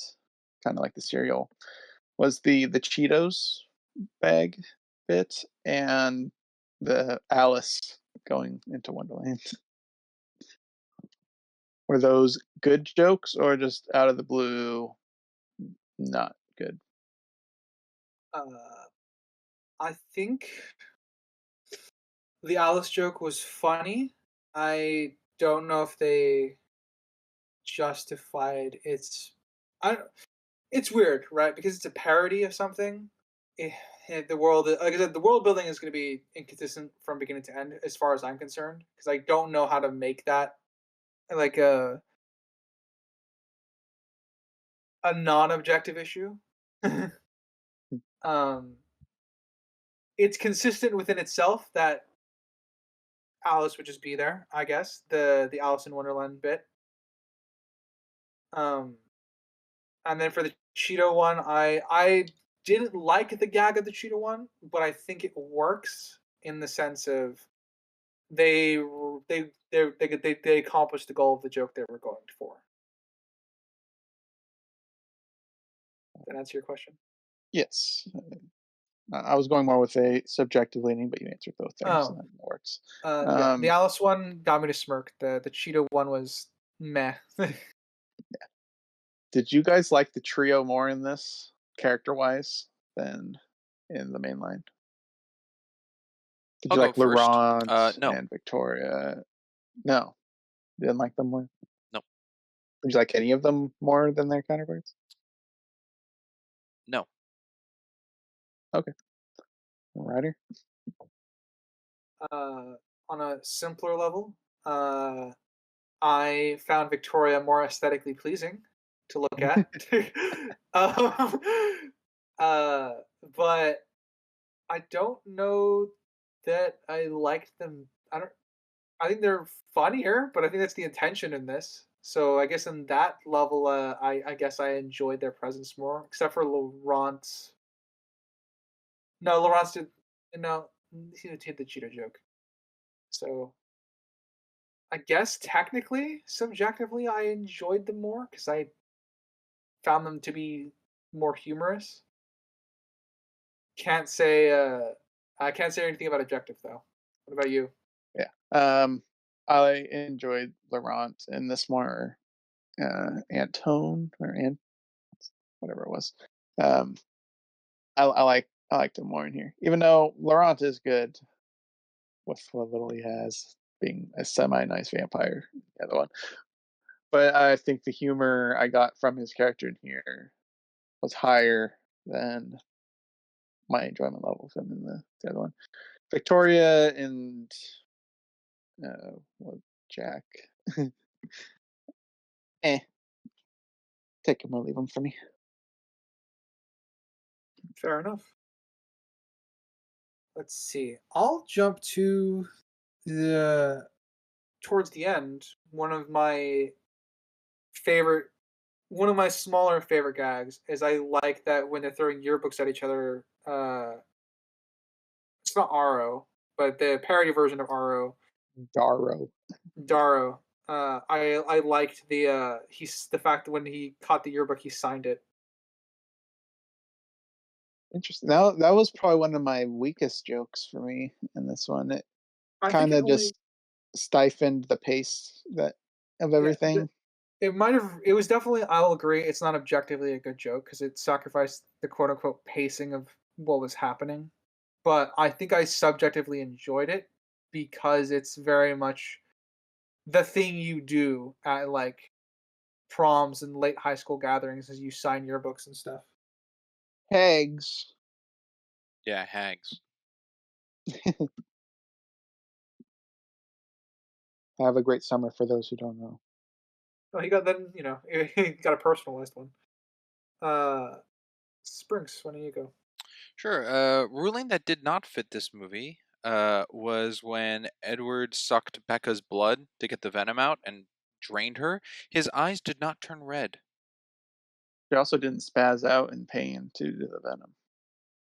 Yeah, and also she was deflated for kind of a few seconds there. When he initially sucked the venom out, yeah. Yeah. You're talking about the transformation, though, Yeah, like they at could the have end. done a joke where his eyes turned Yeah. purple or something like something crazy, but his eyes remained the same color. Well, in this one, they're not vegetarians; they just eat blood, so that's just their eye color, I think. That's true. That rule's not really set up in this one. So I guess you can just have vampires with red or yellow eyes in this one. I guess it does just go back and forth mix match. You know, no rules in this movie by itself. Crimson. All right. So this whole ending bit kind of teased earlier that I think it was bloated, and it's I think it has to do heavily with the Zolturi. They tried, like, every scene with the Zolturi had to be a joke. There wasn't like a normal talking line out of them. Every single thing was a joke, and I Yeah. think that kind of aided to the bloating nature of it. I felt the bloat. I think when they won the like Won prom the king queen. King and Yeah, Queen. I think that's when I felt the bloat. But I don't know if I could objectively pin down like what made it too much. You know? Well, you have the side story with Jennifer and what's his face, Rick. Frank. No, Rick. Frank's the dad. Yeah, Jennifer and Rick, and them stuffing the ballot box and everything. You got that little side story. I guess they didn't need that because that also adds a bunch of jokes in there. Well, I don't know. But it's kind of hard to objectively break it down. How many jokes are too many jokes? Do you agree the ending was bloated, Springs? Or W- I could say the whole movie is bloated. fair enough? I think there's a You joke think it's every corner. more bloated? Definitely, it would certainly be more bloated if that idea of the beginning bit was added to the end. I would fully agree. I'm with you that the Zoltori are a joke every instance kind of shown. I don't know if it's more bloated than any other part of the movie. I guess the only thing I'll go with is that the Zoltori don't have a serious moment. Well, the interesting Okay. thing then, I guess, to kind of take what you're saying there, Springs, and kind of form it into another question for Crimson, is is the ending bloated, or was it the fact that the entire film was bloated, and at that point we were just feeling tired of it?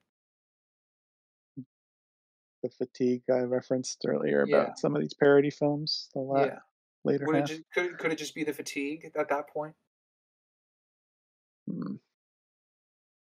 Could it be the fatigue? It's possible. I don't know. I mean, if It'd be interesting to get a piece of paper at like a timeline and draw a line for every joke and see how it's paced throughout the film. If there's larger clusters in certain parts, that would be an interesting timeline. Oh, like doing A joke timeline, interesting. mapping out throughout the film the number of jokes. Yeah, because I'm But thinking that'd be right time now. consuming. Yeah. I'm kind of thinking right now because I think you said it earlier, Crimson. I actually found myself enjoying the first half of this movie a lot more than the second half, and I think it is mostly due to that fatigue. But I was expecting us to end here at the party because that's where we started the film essentially. So I assumed it would come full circle somehow. Um, but yeah, I guess I don't know if I can distinguish between my fatigue of the comedy at that point and it feeling bloated because it's that to me is kind of where the dichotomy is boiling down to. Yeah, I'd have to do research and number crunching to objectively justify why I would think the ending is bloated. Yeah. And that is Okay. something I do not have prepared here. Yeah, Maybe that's if fair. I do it by the recap, but I have no promises. No, that's a fair. I'm just because I think I'm in agreement with you. I did feel quote unquote the bloat towards the second half of the film. Um, but again, I don't know if I can distinguish that between the fatigue. So, and Spring says the entire film is bloated to him. So I'm assuming you didn't even enjoy the first half that much. I feel like that's a summary and ratings question. I just think there's Okay. jokes everywhere of this film, which is the purpose of the movie. But the ending to me didn't seem different from, I don't know, the second scene.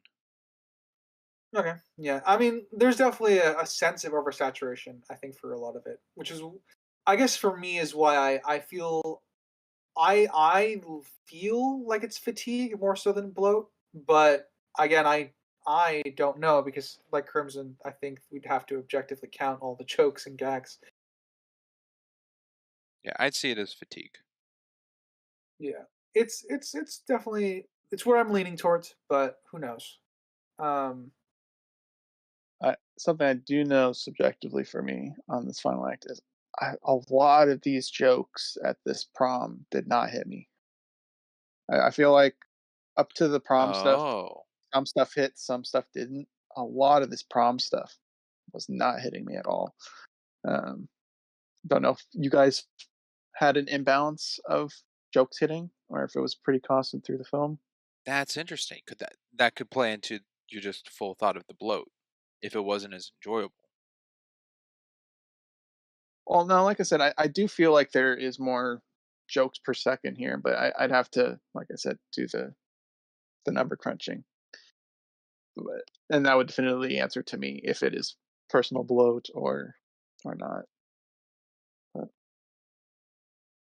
did you guys have a fairly even enjoyment or lack of enjoyment of jokes through here, or were there splotches? Because for me, the final bit was the least funny. Spriggs, why don't you go first? To me, it was a valley even, pretty much. Little highs, little lows, Okay, a It's a lot of constant. middle. um, hmm. It felt like splotches to me. I'm not.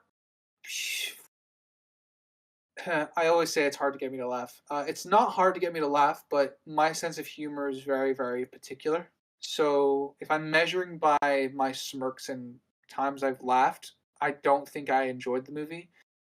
But that being said, uh, I think that it was mostly even for me. Um, so I'm kind of guessing the same line as Springs, where I felt, I guess, the same amount of humor, I guess, from each scene. Mm, Then, and I felt the same way about like the opposite direction, where I wasn't smiling or I didn't find anything like particularly enjoying or funny out of whatever gag was currently going on. Yeah, because I'm running it through my head right now, and I think the only thing I thought was funny during the prom was Edward getting whacked with the club. I think that was the only thing I found amusing during the prom. So the end. Yes, the very last thing was the funniest part of the prom. And I guess another question on the prom: are you including the opening scene technically with that, or just the fact that we skipped through all that for more? Ooh, great question. I didn't take that into account, but doing it now, yes, I didn't find that opening all that funny. So. Okay. For me, I think the high of the prom that I found was the "It's Twilight, Hey a New Moon" clips. That one was more like a pity humor. Like, I get what you did there, but I didn't get too much. Yeah. I that joke hit me. I think that if I were to pick a character exchange, I think Bob throwing Becca under the bus when she was talking about the werewolves. I guess that was funny. That one got me a Flipping her little bit. off. Yeah, because he didn't want her to reveal like that they're werewolves or their identities and stuff like that, and the fact that they're completely oblivious to the fact that Becca is captured by the Volturi and they're all still dancing in motion around her. Everyone's oblivious. Yeah, everyone's oblivious. I think that obliviousness amused me. That would probably be my high for the prom. I like how Bobby's upset because Becca had to spell it out, but Frank didn't get anything with Jacob on a leash in the wild. Yeah, Frank, Frank is I think you're oblivious. missing the big picture, Frank. That is a big picture. Yeah. Obviously they've Frank is supposed to be dumb. Well, at least that's the archetype of the character that I'm getting. Being he's the one that's like I think the most oblivious in the story so far. So I think that's a consistency since that humor is consistent. Yeah, I'll bring up an objective issue potentially. It's kind of hard to find in this film for me. The Zolteri not being affected by the sun. It was one of the first notes that I wrote, except I didn't know it was what they were called. Because you had Edward glistening in the sunlight, but they're all out there exposed to the sun and not glistening But in is the same Edward's area. yeah. So, Here's the thing, though. I think that can be explained away within the film by virtue of the fact that whenever we see Edward, he's wearing like a disco ball or a bunch of glimmering, glamorous like jewelry and stuff like that to kind of play off the joke that he's supposed to glimmer. I mean, the effect's also on his skin, though. It's not just the jewelry and the disco ball. Yeah, but I think that that's what they're. I don't know if that's what they're going for because I don't think we see the Zolturi like decked out and such things. No one shines Well, in this no, because movie it wouldn't make except sense. Edward. Correct. Yeah. I guess it's kind of why I guess I never took issue with that being a or potentially an issue is because they crack a joke each time Edward tries to expose himself. The glimmering and glamoring is because of whatever bling he's wearing, not because of he's a vampire. Being that I mean, that's Edward why. doesn't really read minds in this movie, I could believe that Edward's power as a vampire in this is just shining. I mean, Edward says he can read minds except for hers during the whole reveal in the woods. True, but So he do does we read see minds. him? He never uses them. No, we don't see it, but he says he has the powers. So there's no reason to assume he's lying about that. Um, yeah, because the Zolturi were going to kill him for exposing himself and the vampires as a whole. Uh, kind of the same rule as the Twilight films. And if it was just the bling, that is not tied intrinsically to vampires, so there would be no reason the Zolteri would kill him if it was just for exposing his jewelry. So I do His think family it's jewels. tied with Yeah. yeah, I do think it's tied to the sparkle skin, just like the main line. All right, just throwing on a potential counter argument. Yeah, I'm I assuming. find I'm assuming you think the glittering is vampire still thing, Sprinks, or Oh, I find it just a joke in this world, and I don't see it as a problem. The so way why was Crimson's his saying, Terry going to kill him? because he's exposing himself. He's exposing the vampires. We have Iris explain all of that as well. It's not just because he's naked; it's because he's going to expose the vampires. though they And he's definitely not are going running to with that expose theory. vampires by showing a disco ball in his junk. So there's got to be more to it. And I'm going to go with the sparkly skin he also possesses. Uh, I'm gonna be honest. I think I'm running thin on notes now. Um, little tiny thing that this goes into your favorite meta joke, Springs. The fact that they're talking openly about spoilers when Breaking Dawn Part One when they're walking out the theater and the fans get mad at them. Yeah. Uh, that happened when I went to go see Endgame. Oh, that You got spoiled sucks. about Breaking Dawn during Avengers No, Endgame? no, but there were people walking out talking very loudly about what they just saw. Ah. Yeah, that is the danger of a movie theater. True, it is an experience, but be mindful of those around you. Especially if they're in a line, that's usually a sign that they're still there for something. Yeah. But I think we're all guilty of talking about a movie walking out of a theater before. Oh yeah, I'm not saying we're blameless. I'm just Hmm. got to be mindful when people are around. Um, That's a great point. Crimson, I probably haven't done that since I was like single digits. That's not correct because we did that with Endgame. I speak in code. No, Then I am mistaken. okay. What are you guys looking on your notes for now? Sparse. I'm curious, since Crimson's a big fan, what you thought of Buffy. uh, I mean, it was. I should have expected to see her in this, but I wasn't expecting it. Uh, I found it amusing that she was wearing a Buffy shirt for people who didn't know that You was didn't get the going to reference, be. yeah. Uh, she was wearing a pink shirt, which I don't think she really wears a pink shirt in the show. So I think that might be movie Buffy, not Sarah Michelle Gellar Buffy. Um, but that's just a theory, Uh, a movie theory. it might be. Yeah, I'm trying to remember what because I've seen a large portion of the show, but I don't remember her wearing pink. I think she wore pink once, but I don't know when. It's more subtle. She doesn't wear like straight pink. She If that doesn't makes wear sense. T-shirts. She Yeah, wears like she's well dressed. usually, yeah. So I think it's the movie Buffy. I don't know the actress in the movie. I think Uh, that's when they're parroting.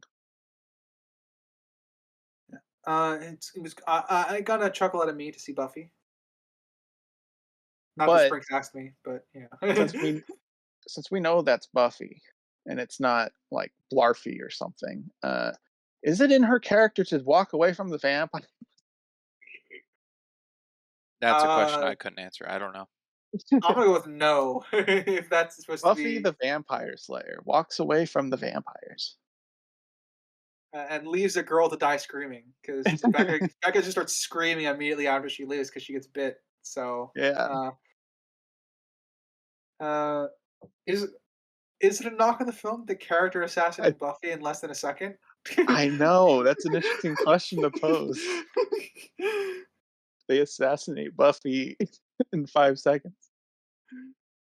Oh, I mean, it's But dependent on meta knowledge of the character of Buffy. but that's both of you accepting that this is a real serious the version of Buffy and not a joke Yeah, Buffy in the world of joke characters. She's got the name Buffy. She's got A wooden Steak. She's definitely taking on the role of Buffy. Same could be So. said about Edward. Yeah. Not very Now, comic I'll relief. be honest. I posed a question because it's funny to think about. But if I'm going to give a serious answer to this, I don't think this is actual Buffy, so I'm fine with it as a gag. What if it was Sarah Michelle Gellar or the movie actress? If it was the actual actresses, I'd probably do a double take. But even then, I don't know if I would connect the two still really in my head. Other than the obvious gag that the writers clearly wanted me to feel, you know? I think Uh, as it is, I wouldn't apply. But if they did get the actresses, I would apply it. at that point, it's more of a cameo than it is uh, a gag, I suppose, right? Yes. There's a line where It would be both. Yeah. there's a line where you cross where a cameo could be eventually becomes the actual character, and that's problematic.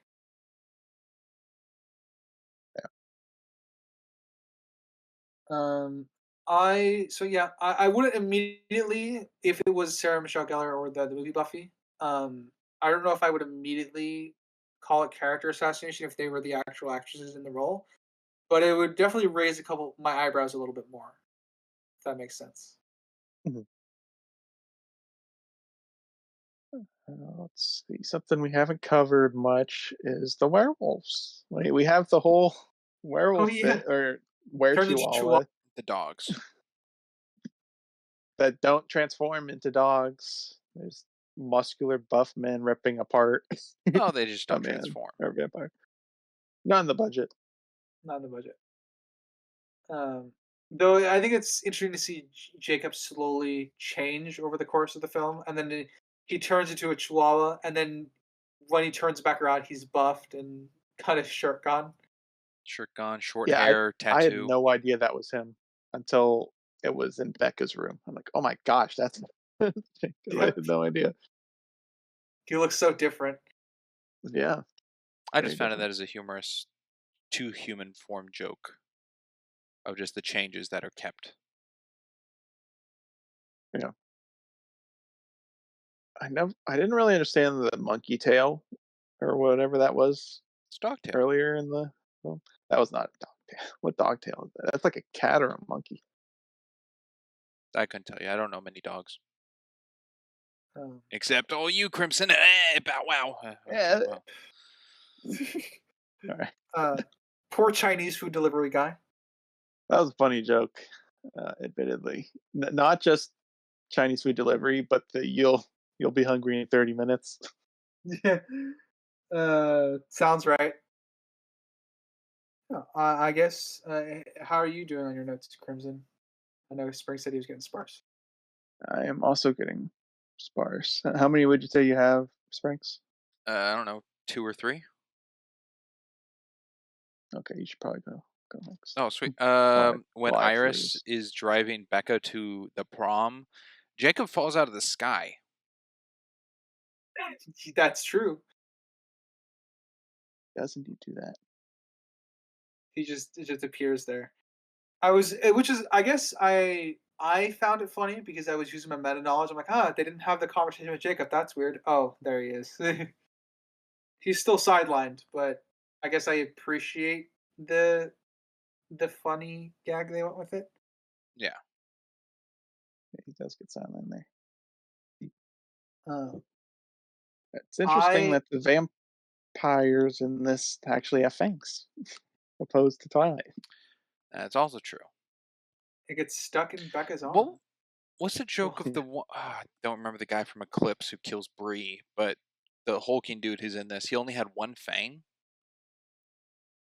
Oh, the center thing. Yeah, is that just a visual gag, or is that Yeah, playing off it's of the something? visual gag. Okay, I mean, I don't think he had like buck teeth in Twilight or anything. Kind of had a normal mouth, right? So I couldn't I tell think you. they were just joking. Have a little variety there. But they picked a good guy for him. his posture looked the same. His movements looked good. Yeah, I agree with that.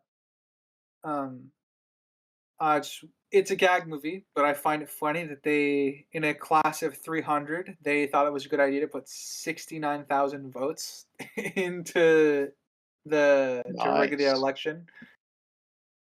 Smart kids. I wonder why they came up with that number.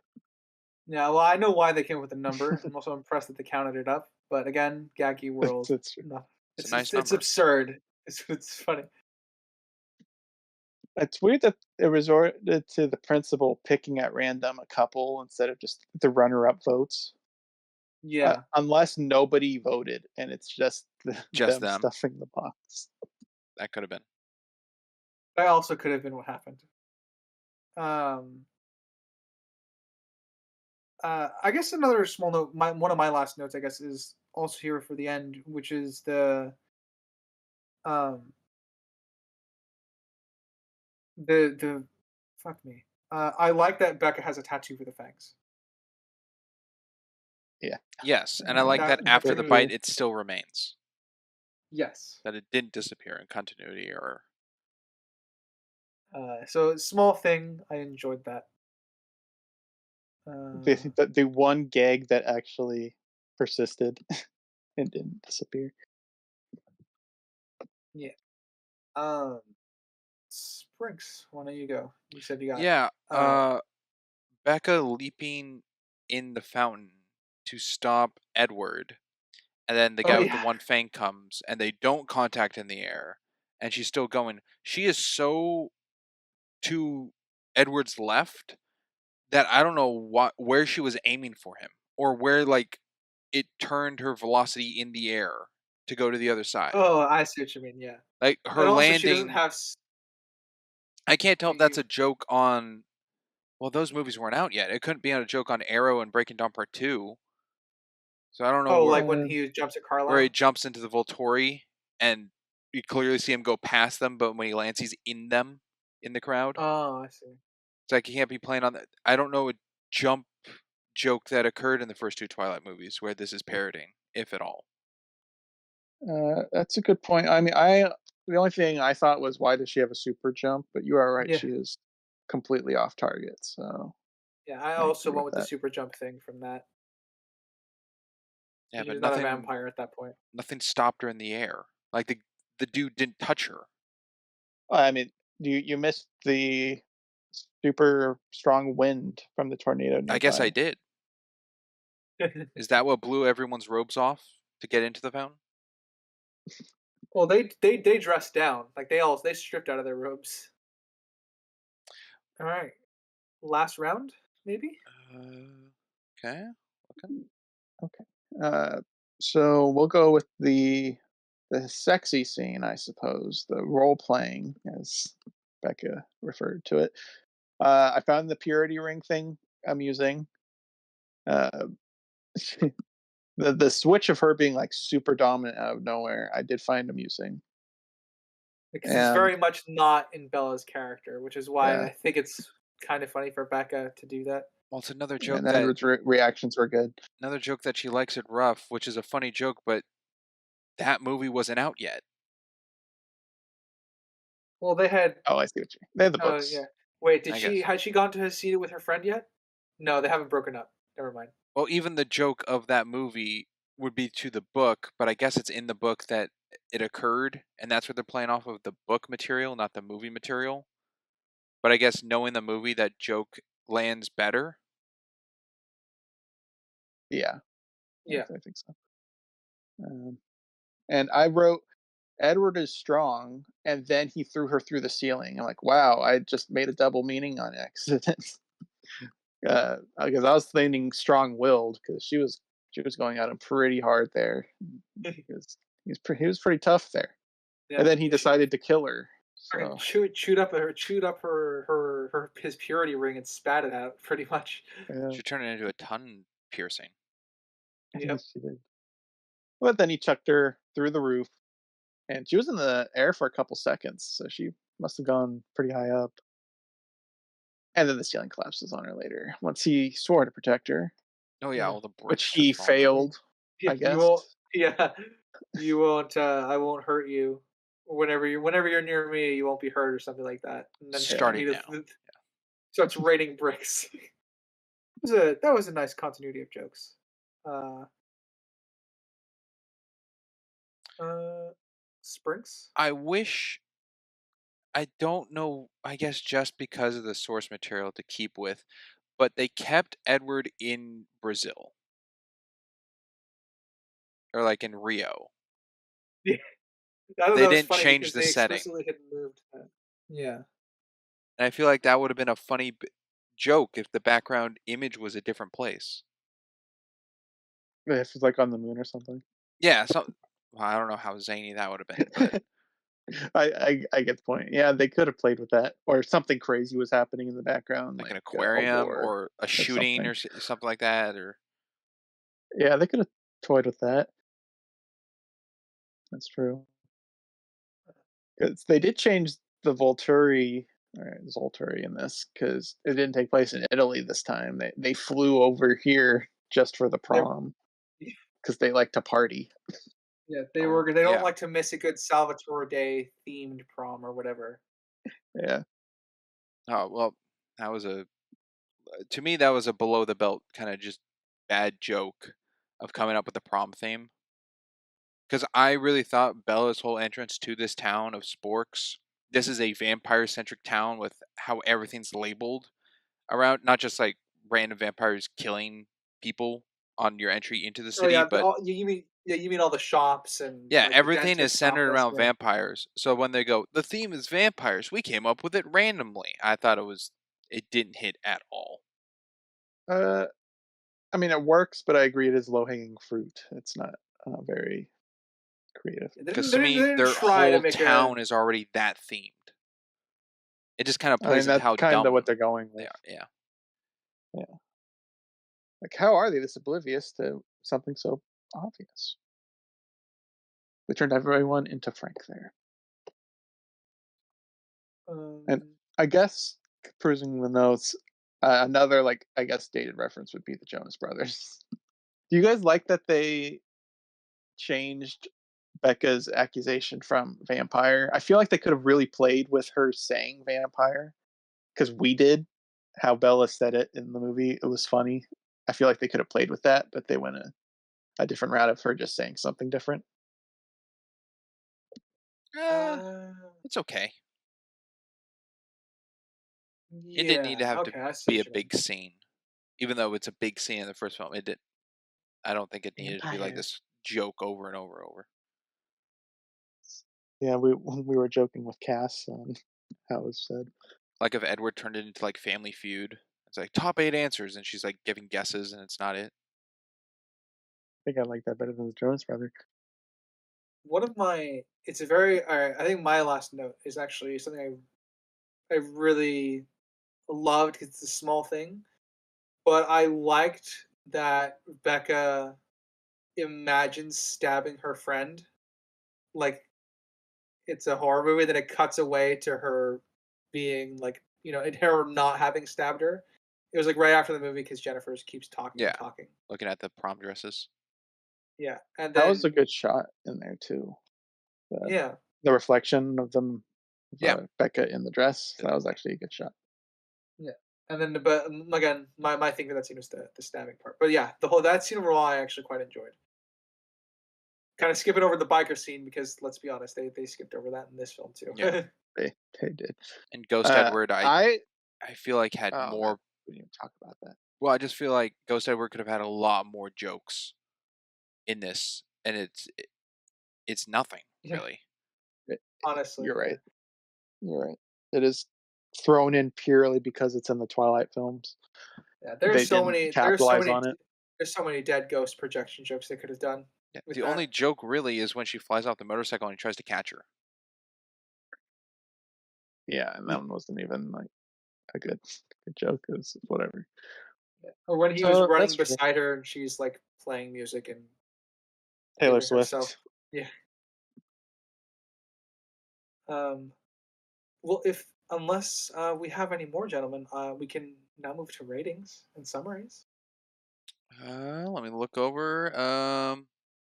Oh, didn't bring it up, but Bella's truck has the letters POS on it. That was funny. I picked that up. The introduction of it had the bumper fall off, and then the next scene, the bumper was on. Ooh.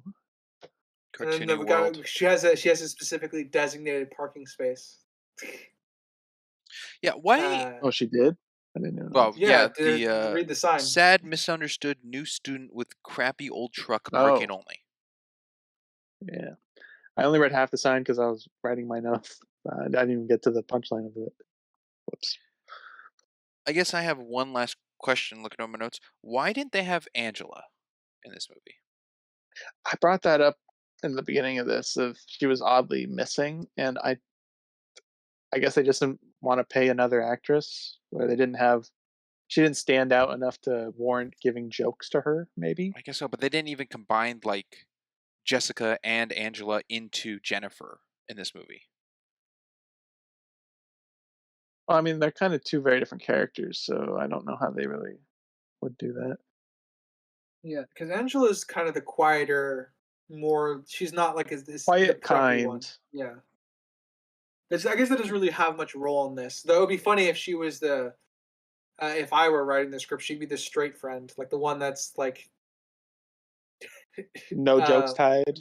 Yeah, no what the heck's jokes going tied. on here? Yeah. Yeah, I mean, that is kind of void in this film. There's no straight character, as you put it. Just talking about the nonsense of this world. That would have been an interesting It would addition. have been an interesting addition. I don't know how they would fit that in, but it might have helped with the fatigue issue that we all have, seemingly. Maybe. I guess I haven't gone through my notes. My last thing, because there keeps seeming to be more last things for me, is the "I Feel So Lonely, Nobody Gets Me" song towards the beginning during the car ride. During her playlists, what did she have? She had "Bite Me" mix, "I Hate Life" mix, "Loathia" mix, and "Teen Angst" mix. I have one of those mixes, I guess. that I should have angst? called it. No, "I Hate Life." yeah. That is something I actually named a playlist, so I guess I can't really judge too much. The rest I don't have though. It was interesting that the Teen Angst one only had 3 songs in it. The others had 10 and Oh, she was 12. just making it. Yeah, I think I it think we heard all fits. 3 of the Angst songs too. I think for it the fits movie. with the parody-esque world that a song isn't like a riddle to an understanding of a character. It was very forward of these are the lyrics to what is Becca.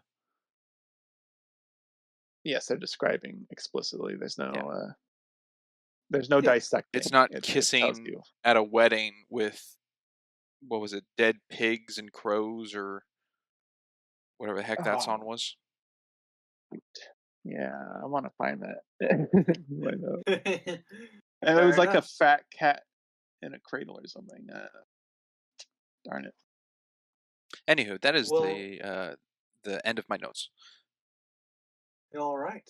Uh, well then, Crimson, why don't you start us out? Oh boy, hopefully he N- remembers. I know. Now in a fat house cat is the song. There you go. Now I, we have I a looked fat at my house cat. yeah, I looked at my Breaking Dawn Part 1 notes. All right. My ratings here. All right. So pacing going I'll go with objective. Talked about the potential hook in the beginning here and how that's integrated. And I said I would come back to it by the end. And I think Sprinks convinced me that it would be a negative putting what we have at the end. So I think it's okay putting in the beginning just to space it out a bit. That is with the amount of jokes we have currently. If they were to reduce and shift stuff at the end, then I would like it moved to the back. But as is, I do think it would be too much. So And that's I'll say also it's okay with what we with you have saying here. that it's good to have it included as well, not to just cut it out. Yeah, I wouldn't completely cut that. Okay. I would just move it to where it would be on the timeline. and skip the whole fast forwarding thing. Um, it was kind of hard to point out objective flaws with this because in a parody movie like this, pretty much anything goes. So I think the Jacob bike thing, in isolation to this film, as well as comparing it to the source material of Twilight films, it's not set up here. So I do view that as an objective issue, that they didn't set up their own Bella or Becca. Darn it, I did so well through this. Becca setting up her interest with Jacob or using Jacob for the dying stuff. It wasn't really set up in this film by itself. Uh, the sun on the Zolturi, kind of a small thing, but it's hard to find anything objective for me in this, so I found that as an issue. Jack knowing Edward without it being set up why anyone in the trio would know who the Sullens or Edward specifically are. We're missing that in this, in isolation to this film. So I think that's an issue. Little nitpick, I agree with Brinks with Becca's jump being completely off course. And I also think it's the super jump is too much, even for this parody. Doesn't really make sense with her just being a normal person here. Positives. I listed some earlier.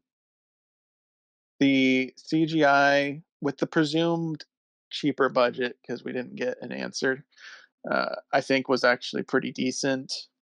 The running effects looked good. The baby juggling looked decent. Overall, just the visual effects were good. I think the way they emulated Twilight visually with the filter they used, it wasn't as egregious as Sad Seattle Blue in the beginning, but it was present. It was acknowledged. The way they filmed stuff felt like it was in the Twilight movie, like when they're in the cafeteria or in her bedroom, the sweeping establishing shots of the forests, it felt Twilight. I think they did a good job emulating the cinematography and even joking on the cinematography, as Ryder brought up with the spinning time lapse of her misery at the window. So I think they did good on that. I think all the actors played their roles for a parody very well. I think Becca as an actress did phenomenal with the exaggerated Kristen Stewart panting, looking around, hair, all that. Did a really good job. In terms of how they structured the whole story, combining two movies, it kind of did put things to the wayside and kind of just made them one-offs, like the Sullens. They're not really present in here, but that's directly comparing it to Twilight. Looking at this strictly, I guess the Sullens are okay. It's just like one-off jokes, but it does feel a little lacking to me, but not objectively. I think it's fine. And I'm ranting, but and I didn't really talk much about the jokes. Like a lot of these parody films, they threw 1,000 out. Some stuck. I think most were set up to warrant their existence. Even like the Cheetos one kind of just pops out of nowhere, but it is. I think it fits the scene, and so I think it's set up for that. Not set up. You know what I'm talking about there. And we get kind of a variety of jokes. We get the verbal ones. We get some slapstick. Gets like recurring gags like the Kardashians and the Canadians. A couple wheelchair jokes, and they don't overuse them to oblivion. There's only one fart joke, right? It's when he gets shoved out the window. Yes, I think so. So they didn't rely a lot on potty humor, which is appreciated because usually these type of films have a lot of potty humor. Kind of refreshing, actually. Yeah, kind of a surprise actually going into it. So objectively, I'm kind of surprisingly giving this a high score because there's not much it stumbles on itself. Giving it an 8. Subjectively, the first half, I said I was enjoying it more, and more of the jokes were hitting. and I was leaning like a 6, but as a whole, the second half just wasn't gripping me as much, and I'm going to land on a 5, which is about where my Twilight stuff is. So it's that's it. Fair. Never mind. That's not it. I would like to say subjectively, I like Becca more than Bella. There you go. She's more self-aware. Yeah. Well, actually, would I like Edward and Jacob more than their counterparts? No, I like Jacob in the main line more, and yeah, I guess I like Edward more than the main line. All right, there you go. Now it's it. All right. Springs. Sure. I'll start with my objective. I think it's fascinating. I think the acting is bad.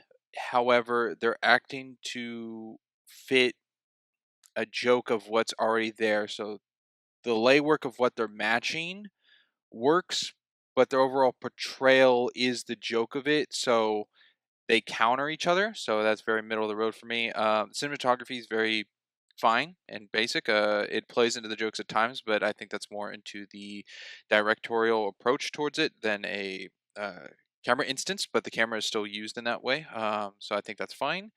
The writing really is a ectoskeleton of everything because everything's fleshed out of what it's coming from, and on a standalone on its own doesn't have very much original anything except maybe a few jokes. Um, so it's bare bones, but it's not bad. Um, the editing itself, editing's I think fine. There's some pacing issues with how the film goes, which Crimson's brought up. The whole cut to Jacob, I think, might be the most egregious one of the whole film, um, with what could have been a scene or another gag in between the two to transition better, but I've been good. No editorial transitions at all, I don't think. Um, there was always something I miss. Lighting, fine for the most part. There's the camera thing. I don't know if it's a camera thing or a lighting issue or whatever it was that I picked on. That was a thing, but everything else seemed fine and was able to be seen. While watching it, there were ideas to jokes that I think would have been funnier. I think it would have been great if Jack like broke the fourth wall as a director and told Becca how to act or something because of the whole end Twilight thing with the camera. I think that would have been real funny, but never occurred or touched on. I don't know if the movie felt rushed because it was combining two movies into the span of an hour and like 25 minutes, but it did get the plot premise of both films across in the jokey manner it did, so I think it achieved that. Um the jokes were again subjective unto the individual, but I think the writing of the jokes are there are ones that didn't hit, ones that are middle and fine, and ones that did hit, so I think that evens out. um I know I always forget something, but objectively I have it as a 5. And it did go down half a point over the discussion of the pod. Originally I had that at 5.5. The more talking we had about the jokes and the characters and the pacing made it go down because it was more of a realization towards me. Subjectively, this movie of jokes was like a Roman army shooting arrows to blot out the sun of the bloated jokes. And after they landed, I looked and I had maybe 2 toothpicks and I don't know, a popcorn kernel sticking out of my arm. Nothing really hit at all. I never laughed out loud. I can't remember if I laughed at anything on my first watch through of this movie, but that was 14 years ago. Um, I didn't find it very funny. I think if we started this film this season before the Twilight Saga, my subjective score would have been a whole point lower. Because I think it really strengthens. This is a period that really strengthens on the knowledge and know-how that you need of what it's parodying off of, and does not work as a standalone. I don't think so. Subjectively, I have it at 3.5. Neat. The only correction I want to make, it's the Persians that do that, or that's the joke that surrounds the Persian army, not the Roman army. But yeah, don't worry. I know that's not your forte. So, um, that would be the only correction I make. But yeah, that's fair. Um, which leaves me, subjectively, I actually like Sprig's analogy. There's a little bit of every comedy in here, but because of that, the comedy is not specific to me, so therefore I'm kind of left wanting in terms of like wanting to laugh and other things. Um, but that being said, I enjoyed the first half of the film more than the second half. So my subjective is very similar to, both my ratings are very similar to Crimson's, but my subjective is at the very least tied. I'm at a 5. I would expect that to drop lower though if I rewatch this. Um, I just because typically with with extremely riffing parodies like this, it doesn't have enough of its own identity to make it funny enough on its own. In order for all like the jokes to stay funny with me, I'd have to remember Twilight, and I'm gonna be honest, I have no reason or want to remember Twilight once we're done with this season.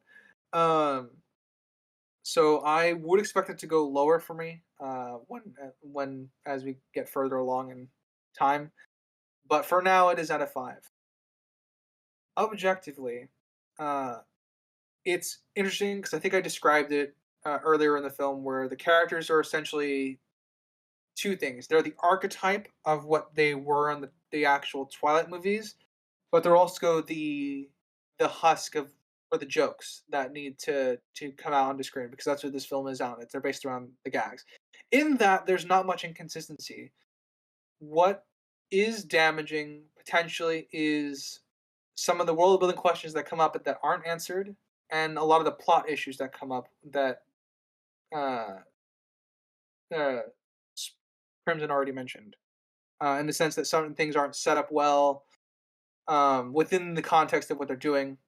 Um, I will touch on the pacing for shoving two movies together essentially into an hour and 20 minutes. I do think they managed to speed run a fair bit of the plot in a manner that doesn't necessarily overwhelm the viewer.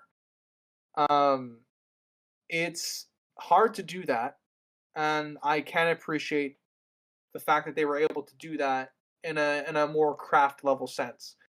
It's not my favorite parody, but I do think it achieves what it's going for in terms of its goals. Um, the strength of it, one of the strengths of it, even though it's a detriment to my subjectivity, the strength of it is I think the comedy is pretty well done most of the film for most of the film. I don't think it's a lot of it would be necessarily bad. I have personal dislike for a lot of the teleporting stuff and stuff like that. And while there's some of that stuff can be perceived as lacking setup, um, a fair amount of it might lack setup. But that not to be said, I do think they get a lot of the quote unquote timing of the jokes right. But it might just be the oversaturation. You have your various genres of comedy that are all splashed across this film. You have your gags. You got your you got your variety. Because I think Crimson already also touched on that. I'm at 7.5 objectively. I think it achieves its goals fairly well. It claws only out above average in terms of parody because of, I guess, how basic it all is, and that's a very weird way to put it. Um, but yeah, I'm at a 7.5 objectively. So, uh, did you want to ask the question, or you did ask the question, Crimson, of whether I guess they're counterparts? So I'll give my answer to that as well. I like Becca in this more than I do Bella. And that's not no disrespect to Kristen Stewart as an actress. They just didn't give her much material to work with. But this version of that character, I think, made a took her own spin of it and cranked it up, and I think they did it to a good effect. Uh, and I do prefer, I think, the canon timeline version of Edward and Jacob as well. What about you, Spriggs? I like every single original character in the Twilight Saga more. The only one I think I like a little bit more in Vampire Sucks might be the guy who gets eaten on the boat. Because he Okay, actually breaks James's nose. Yeah, he actually has a little more things to him than just "Who are you guys?" and then dies. I agree. I like the wizard's dad more. Um, and I guess Team Jacob or Edward for this film. This film standalone, just these two. Yeah. Okay. Damn. I'll go with Edward because Jacob doesn't really do anything in this movie. I'm leaning Edward because there's Jacob doesn't really get to do much. There's not really enough for me to want Jacob to end up with Bella or Becca. The only exceptions to that is when he clearly has feelings for her. He drops off get well presents, and I want you to have my baby's balloons, which were funny, but Yeah, it's interesting that it took a parody for me to get on Team Edward. Um, because I was Jacob in the main line. So yeah, I'm Edward here because Jacob just got sidelined through most of it. yeah. And final thing, I know, but Rick's kind of brought up a good point with it. Ryder, what would you think your rating would be subjectively, having not seen the Twilight film? Probably lower. I would have guessed. I'm at a 5, right? So I would Yeah. guess that I would probably be at a 3, be somewhere between a 3 and a 4. Okay. Yeah, I'm also thinking around a 3 for me. And it'd probably be a 2.5 or so. Yeah, because you said you'd be about a point off. All right. Well, gentlemen, shall I read us out? Think so. Yarp. All right. Thank you, audience, for listening, whether it be Spotify, Amazon, Castbox, Good Pods, iHeartRadio, Podcasts, and Samsung. If you have to be in the visual side of things, be it YouTube or Rumble, watching our PNG YouTuber slideshow, we thank you for stopping by. Please feel free to like, comment, subscribe everywhere. Tell us how much you hate our opinions or how much you love them. As always, I have been a geeky writer, I'm Crimson Maroon. And I'm Sprinks. and we will catch you next time. Later, everybody. Bye. Toodaloo.